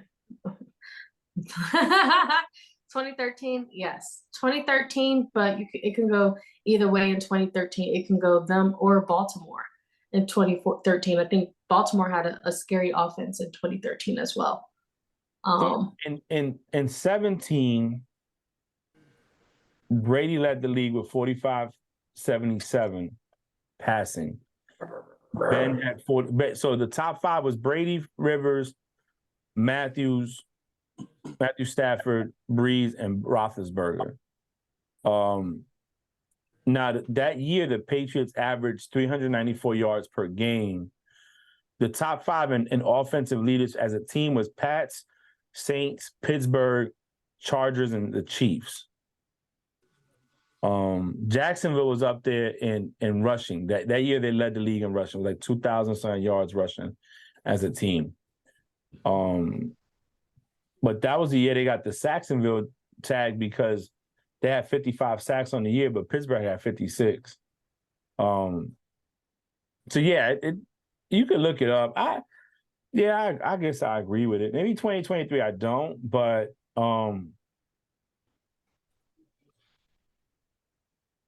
the rest, I guess I could. I mean, we knew there was a time Breeze was throwing the roof off of shit. He had no run game. So I guess they're putting offensive leaders as number 1 for Miami because they're averaging 434 yards a game. Yeah, for this year. And passing, they're 291. They're only behind Baltimore by 12 yards per game in rushing. Excuse me. So they, yeah, I guess so. I'm not. So, we can talk about it. So this was Jordan Travis's last game was this past weekend. He was injured. His ankle was facing east while his leg was facing west after the hip drop tackle. So he says, and I quote, "I truly cannot thank everyone enough for the many thoughts, prayers, and messages that have been sent my way. I've been overwhelmed by the support from my teammates, coaches, the Florida State community, and all around the world. Although the injury I sustained on November 18, 2023 marks the end of my Seminole playing career, the great memories created here at FSU will never fade. Being a quarterback here at Florida State University has been a dream come true. I am humbled, honored, and forever grateful. The journey this team set out on is not over yet, as all of our goals still lie just ahead. I'm excited to be by my brother's sides every day as we continue our attack. We're all we got. We're all we need. Job's not finished. Goal knows. So for the rest of the season, we're doing it for 13. We have the ACC championship game. In December, we play Louisville. We also have a bowl game. We're number 5. So we beat Louisville in the ACC championship game. We will be a part of a contender for the playoffs, and hopefully we can make it to the Natty.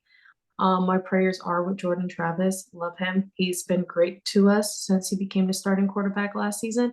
I'm forever grateful for him. And I have very, very, very, very amazing faith in our other 2 quarterbacks that we do have based on the performance that they performed after he got injured in the second quarter. So we're doing it for 13.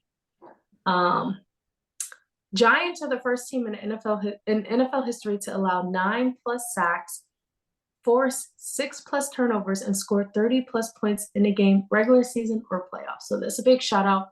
They played a phenomenal game against Washington Commanders, and that all happened on this past Sunday. And if they continue to play like this, they could sneak themselves into the playoffs, you know?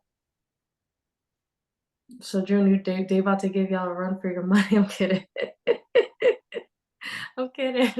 Don't look at me like that. A fun fact, real fast. I just beat June again in cup pong. So going to what really matters right now, the giant stat you put up. Everybody, somebody's got to get in. You know, somebody's got to go. There's got to be some layups in there. Why show this? What does it matter? Look at their record. I know, I understand their record, but I think this is also a good stat. 9 sacks, 6 turnovers, and scored 30 points. No, especially the team that they have.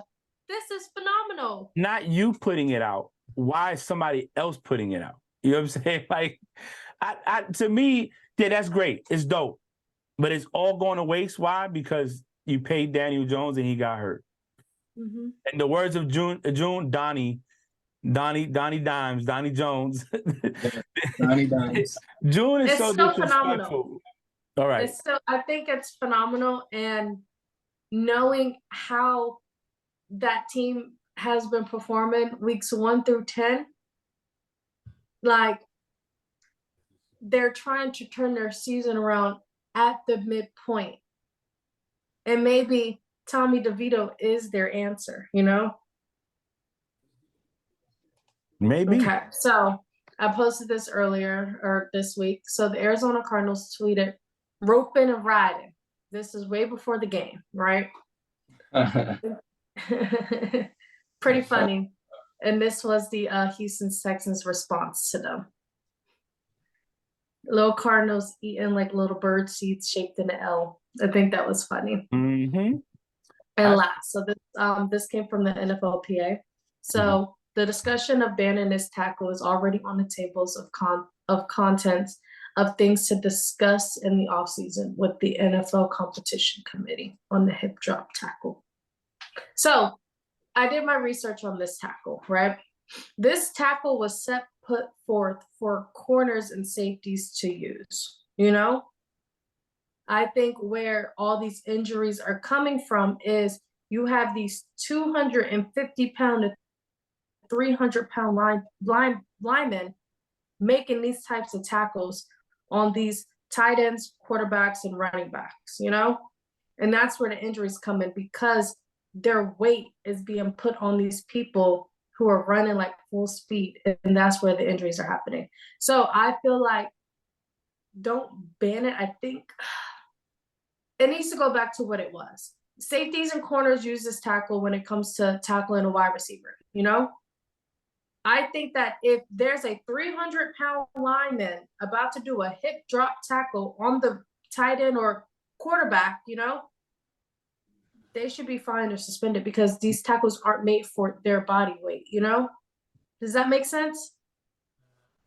Yes, and yes, it does make sense. Remember I told you that Ryan Clark and Bart Scott got into this. Bart Scott being a linebacker, Ryan Clark being a safety. I kind of see both sides, but I also see players that when they're gonna go see that right there in this picture, it's just, in my opinion, it's just bad placement. If his ankle was never there, we would not be talking about this. If it would never find his ankle, it could happen to a running back running behind a lineman, where he's running behind a lineman, the lineman falls down, or somebody rolls and gets it. It's just, I think this happens to be a bad timing all around. But sometimes you see players that have this lineman on them, or this middle linebacker, or even a corner on them.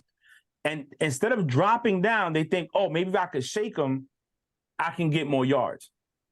Well, when you go to shake, your body went left, but your knee still where it's at, or your ankle's where it's at, it's going to look like it look. But it's not going to, but if it's a corner or safety who aren't big people like a linebacker, it's not going to cause as much damage to their body when they fall as if a 250-pound man is. Well, the reason I say that I brought that example up is because you're talking about force now. You're talking about me having a person on me and I'm planting my foot, and I'm trying to cut or shake them while I have weight on me and my foot's on the grass. If it doesn't give and it doesn't go, I'm now forcing my body to do something and it's set in motion. There's nothing I can do about it. It's gonna hurt, it's gonna cause it. So players got to protect themselves too, If it I don't think they should ban it. They already discussed it once. It's been on the table before, and they felt that it wasn't something crazy.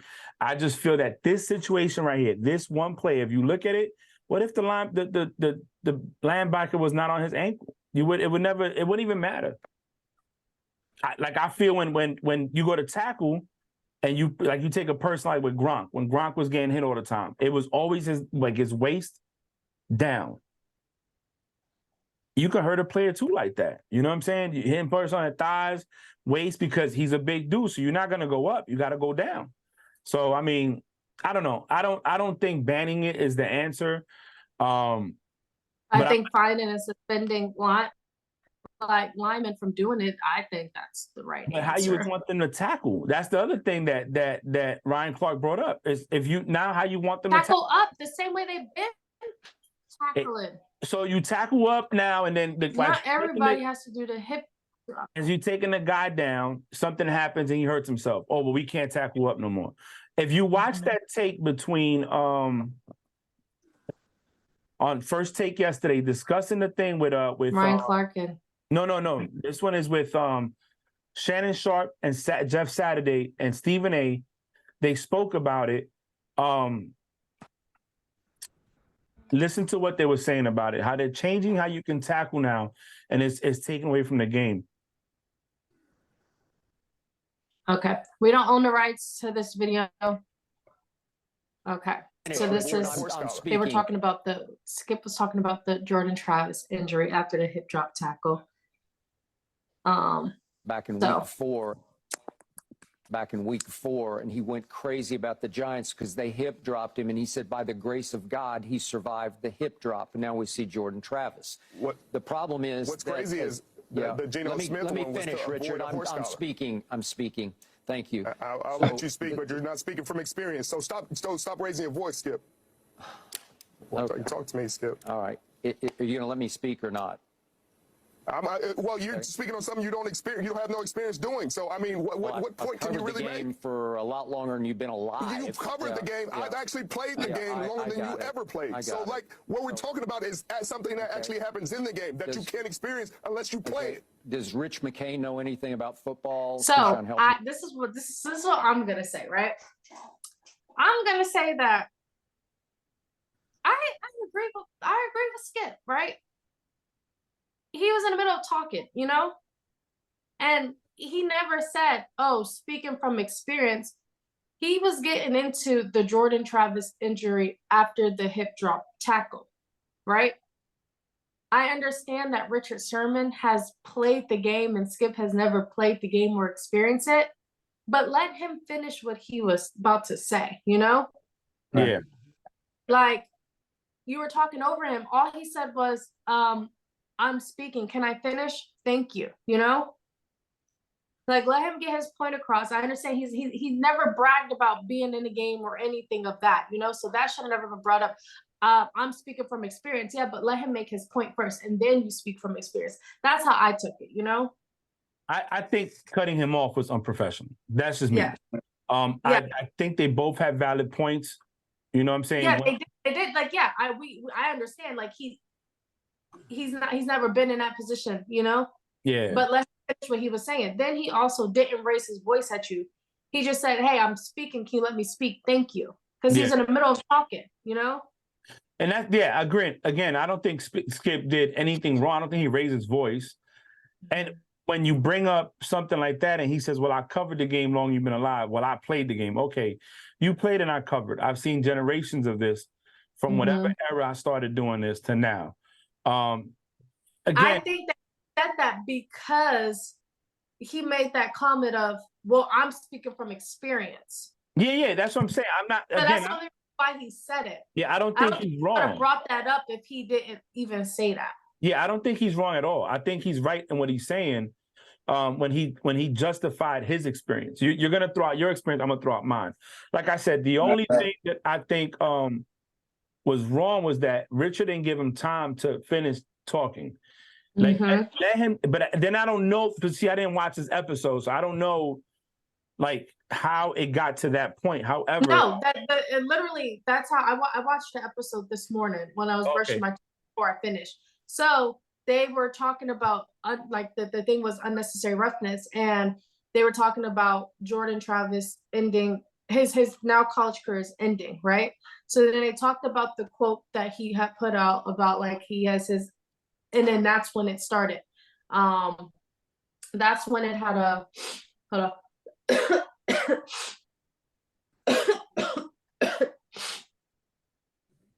Sorry.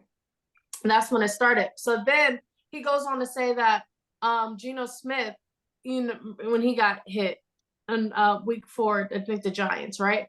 But that's when it starts. Like, all right, well, let's bring up Geno Smith because he had the hip drop tackle, and by the graces of God, he, you know, was able to come out of that play, you know? And then now he's like, now with Jordan Travis, and then that's when it literally happened. Like, that's literally how it went. Yeah, well, so he should never cut him off. I mean, look, respect is respect.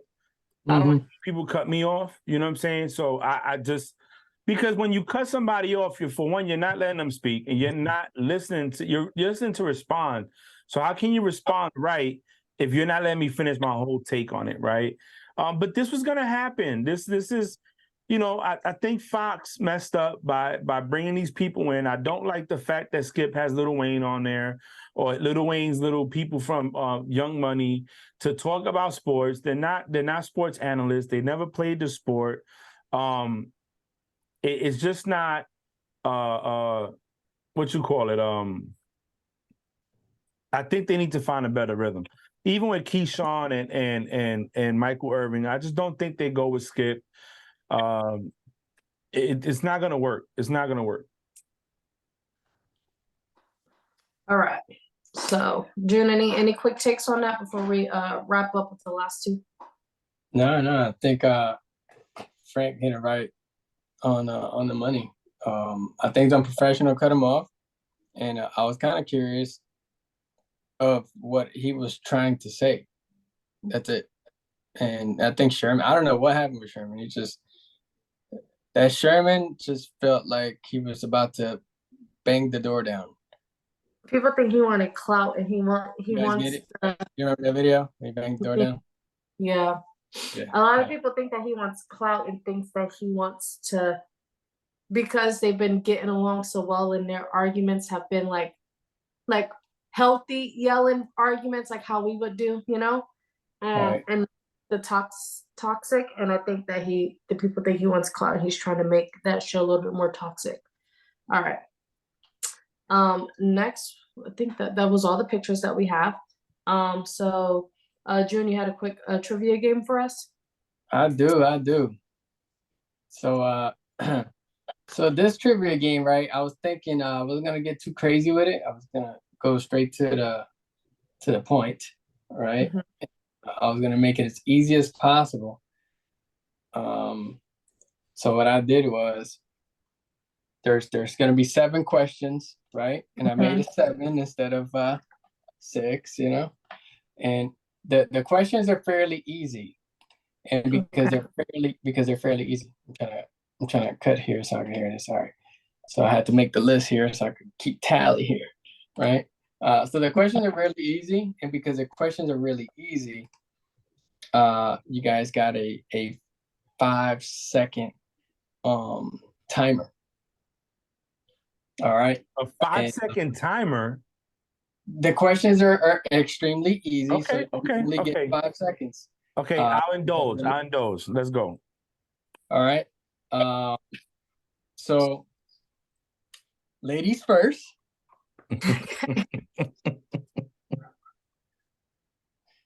All right. So Bray, we're gonna start with you. And the first question is, how many NFL divisions are there? 5, 4, 3. All right. She got it right. All right. Mind you, these questions are really easy, so that's why the timer is so short. All right. Frank, what is the name of the Super Bowl trophy? 5, Lombardi. 4. All right. Bree, what are the names of the 2 conferences in the NFL? 5, AFC and 4. All right. Do you want the American? No, we're good. Okay. Yep. Where is the hold on, we're in Frank. All right. Where is the Pro Football Hall of Fame located? Ohio. 5, 4. Canton, Ohio. Yeah, Canton, Ohio. Yes. I should deduct a point there because you didn't get the full, because it could have been anywhere. If you want, you could. It's okay. I'm gonna let that ride because I had to talk it over in my crew. All right, Bree, who won Super Bowl 1? 5, 4, 3. Packers. All right. All right. Frank, how many players line up in the offense on any given play? 5, 11. 4. All right. Bree, how long is the NFL game minutes wise? 5, 4, 3. Hour. Minutes wise. 2. 60 minutes. All right. Sorry, 60 minutes. Hey, I'm trying to be fair. Give me 2 seconds there. All right, Frank. How many rounds is the NFL draft?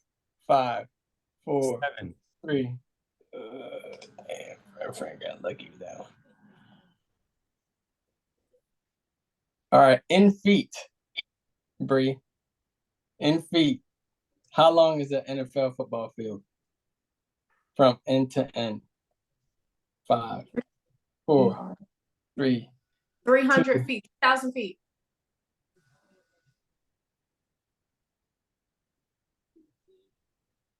It might be wrong. Frank. 1,000 feet. I don't know. It might be wrong. It says 360 feet. So then we wrong. we might be wrong. I don't know. You said 1,000 feet. You guys are like, now you got me questioning. Like, no, I'll tell you right now. There's 3 feet. There's 3 feet in a yard, right? It's 300 feet. Okay. 300. I said 300, 3,000. I was trying to. My math wasn't mathing. You know what I thought about? We both got it. Yeah, because I was All like 300. So it's 300 feet because it's 100 feet on the football stadium. I said 1,000. Like what? Wait a minute. Yeah, because I said 300, 3,000. I was doing my math so That wrong. was a good one, June. That question was good. All right. What was I was like 3 feet in a yard.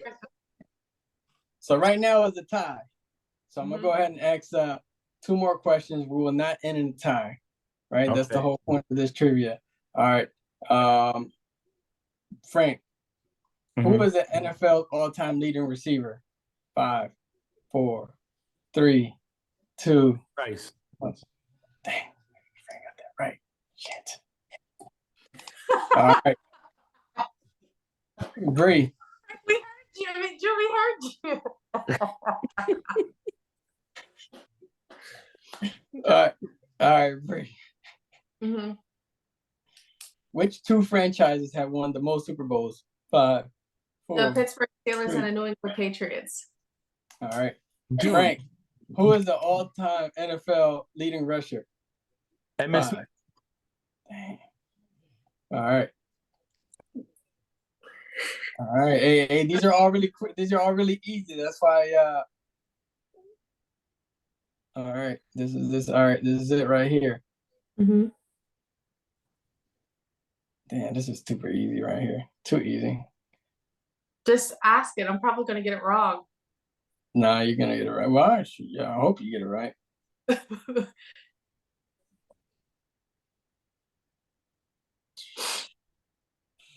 All right. Let's go with this one. What Okay. was the nickname of the Steelers defense in the 1970s? The steel curtain. That's what I'm saying. Hey, and make sure you got it right. But if she would have got that wrong, she would have to go take that whole pajama off. I would make her give back everything. Not Nikki ain't say nothing. But go ahead.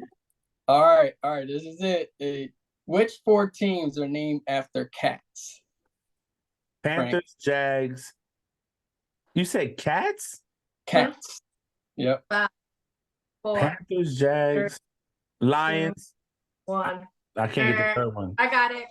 Panthers, Jaguars, Bengals, and Lions. There you go, the Bengals. I forgot the Bengals. That's it. Bree won. Hey, hold on. I'm gonna keep going until I got stumped. You know that, right? Hey, that was pretty legit. That was Bree, pretty legit right there. June was gonna keep going until somebody other than me won. He's gonna be like, "Fuck, I forgot about the Okay. Bengals." Now I have a quick game, and then we're gonna do a predictions because Frank has a haircut appointment. Yeah. All right. So these are tiers. So someone made tiers based off like a stats, right? And then they made up tiers. So you're gonna guess which category is this tier group, right? Whether it's wide receivers, defense, running backs, X, Y, and Z. Okay. Does that make sense? Yes. All right. So we're gonna start off with June, and then we're gonna go to Frank. If June gets this wrong, right? Everyone has 30 seconds to try to guess what category this tier group is. Even if you do not agree with it personally, guess what you think this tier group category is, right? And this is before this past week, okay? Okay. All right, here's the first one. So elite Kansas City, great San Francisco, and the Falcons. And then good New England, blah, blah, blah. So think of a position who has an elite, a position where that person is elite in Kansas City, great in San Fran and Vikings, good in those teams, mid, bad, and awful. Quarterback for Kansas City. No, this is June's turn. Oh, my bad. I'm sorry. You got to think of, but this tier group right here is one position. One position. Ready, June? The timer starts in now. Got 30 seconds. Okay. I'm gonna name one position from each one. No. This whole tier group is off of one position. What position Kansas City has is elite. Their greats is in San Fran and blah, blah, blah. So this whole tier group is one position. Oh, okay. Damn. So, all right. So, okay. Who is it? Name the position. What position do you think this tier group is based off of? It's based off of the quarterback. Wrong. Frank. Tight end. Tight end. That's correct. This tier group is based off of tight ends in the NFL. But when she said it has to be the same position, I just went to thinking, what's the only position that they say is great on theirs, but Yeah. So do you get it, June? Like, look at this tier and think of a position where they think this player is the elite out of this team. You know, does that make sense? I see what you're saying. Right. So they think that Travis Kelce is like the most elite tight end, and that's why he's up there. You know. All right. Next one. All right, Frank. This one's for you. Okay. okay. What tier group is this one starting now? Running back. That's correct. Running backs. All right, June, you ready? What tier group do you think this one is, right? This one might be tricky. This one might be a little tricky as hell. How you gonna put the Patriots and the Chiefs in the elite? But think, what does the Patriots Got and it. the both Got it. have that is elite? Got Go. it. The coach. That's correct. Coaches. Yes. All right. And then Frank, think of this one. Quarterback. Quarterback is correct. All right. Now, See- for the last portion of the game, right? See how I beat June in that one? I wasn't ready for the very first round. So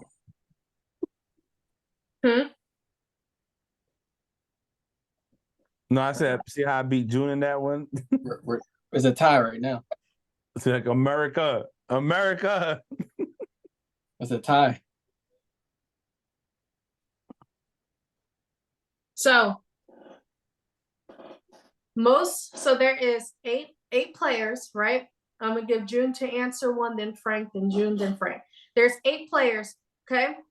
Who are the 8 players who scored the most touchdowns in the last decade? So from 2013 to 2023, which players scored the most touchdowns in the last decade? June goes first. Name me one out of the 8 players who scored the most touchdowns in the last decade. Name me one person.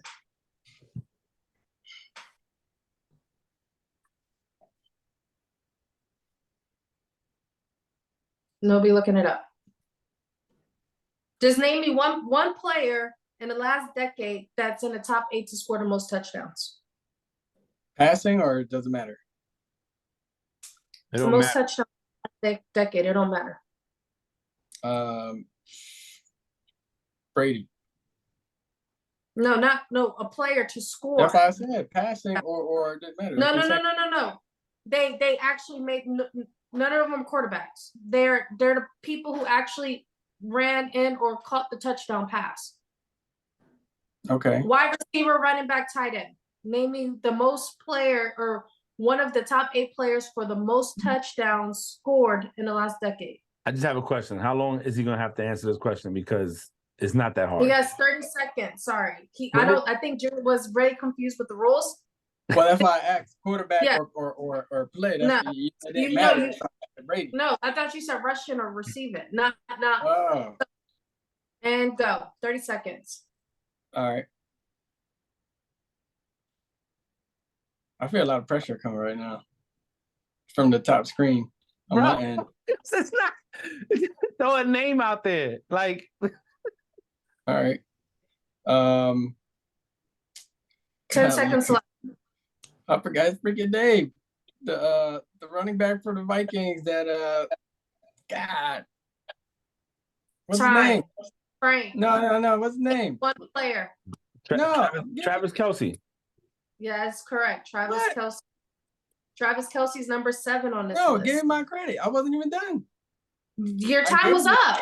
Your time was up. I told you who he was. You just got to the running back for the Vikings isn't even in the top 8. That's a lie. That's not a lie. Okay, June, name me Travis Kelce's number 7. Name me someone who scored the most touchdowns in the last decade. Your time starts now. Gronkowski. Gronk is not on this list. You have 20 seconds. Come on, you have 20.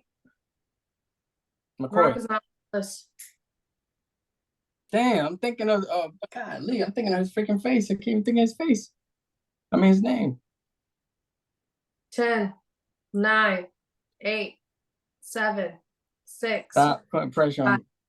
4, 3, 2, 1. Frank, time starts. Tyreek Hill. Tyreek No. Hill's number 4 on this list. Man, what is his name? Okay, June. Ready? Time starts now.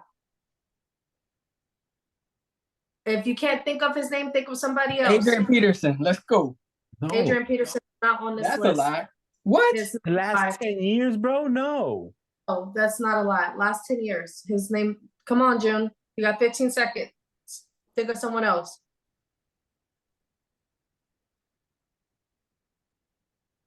Majority of these players are still playing right now. They still playing. 5, 4, You can't, that countdown messes my whole thought process up. Frank. Stephon Diggs. Stephon Diggs is not on here. Wow, he's not. No. Okay, so Stephon Diggs not on there. So we have Kelsey. 15 seconds left. 15 seconds. What you mean? Give That was me, like 45 um, seconds right there for him. 5. 5, Justin Jefferson. 3, 2, No way. AJ 1. Brown.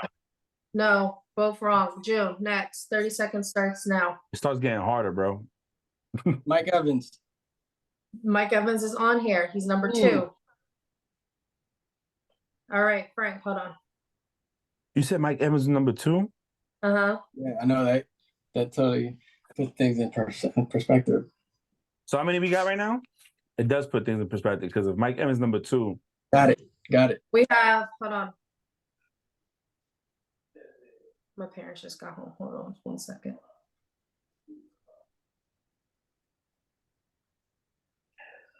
I'm Tyreek just, Evans, Kelsey.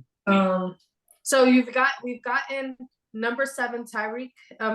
We've gotten number 7, Travis Kelsey. We've gotten number 4, Tyreek Hill. Or we've gotten Mike Evans at number 2.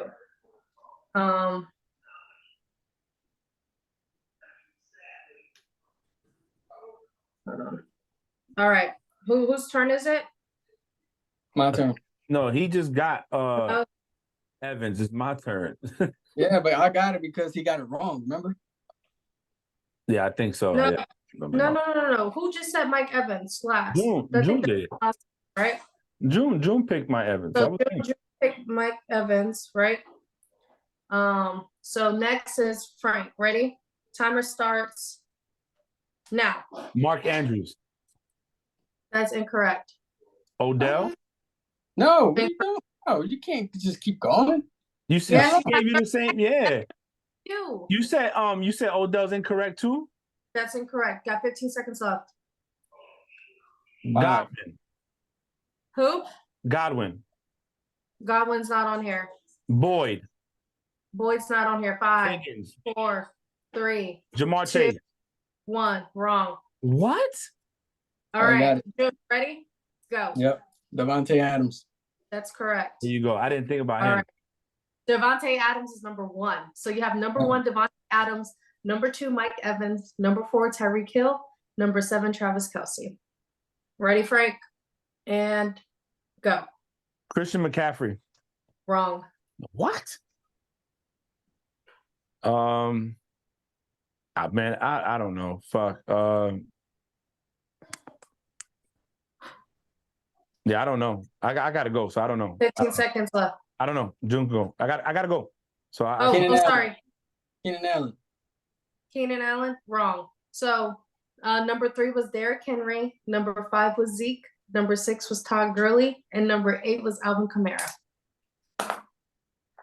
Alvin Kamara, Gurley, who's not even in the league no more.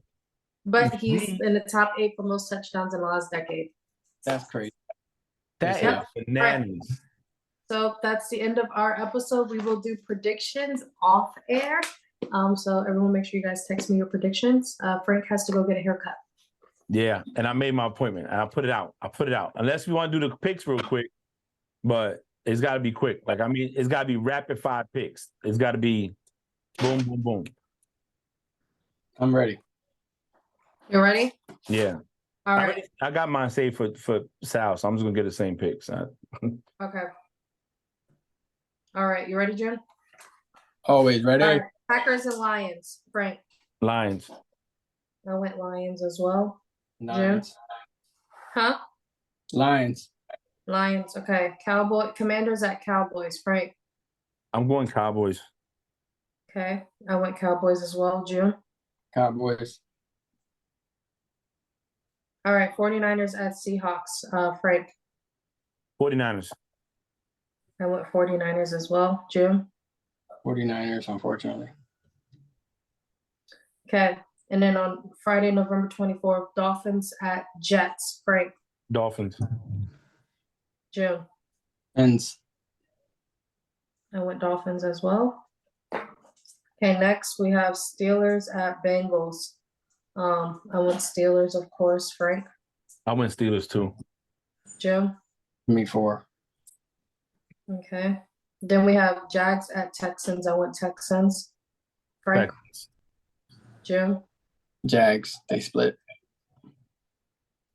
Okay. Next we have Bucks at Colts. I went Bucks. Frank. I went Colts. June. Bucks. Okay. We have Saints at Falcons. Frank. Saints. June. Falcons. I went Falcons as well. Falcons at home. Then Patriots and at New York Giants. Frank. I Oh, went Pats. gosh. I went Pats. Huh? Pats. Yeah. June. I'm going Giants. Can't believe that. I went Giants as well. Next we have Panthers at Titans. Frank. You said Panthers at Titans. I'm going Titans. I went Titans as well. June. Titans. Then we have Rams at Cardinals. Frank. I'm going Cardinals. I went Cards as well. Hold on, Toby. June. I'm going Rams. Rams. Okay, next we have Browns at Broncos. I went Broncos. Frank. I went Browns. June. June. I'm going Browns. Next we have Chiefs at Raiders. Frank. Chiefs. June. Chiefs. 16. I went Chiefs as well. Bills at Eagles. I went Eagles. Frank. Eagles. I know June's going Eagles. Hold on, Toby. Ravens at Chargers. I went Chargers. Frank. I went Ravens. June. Ravens. Hold on, Toby. And last game, Bears at Vikings. I went Vikings. Frank. I went Vikings. June. Vikings.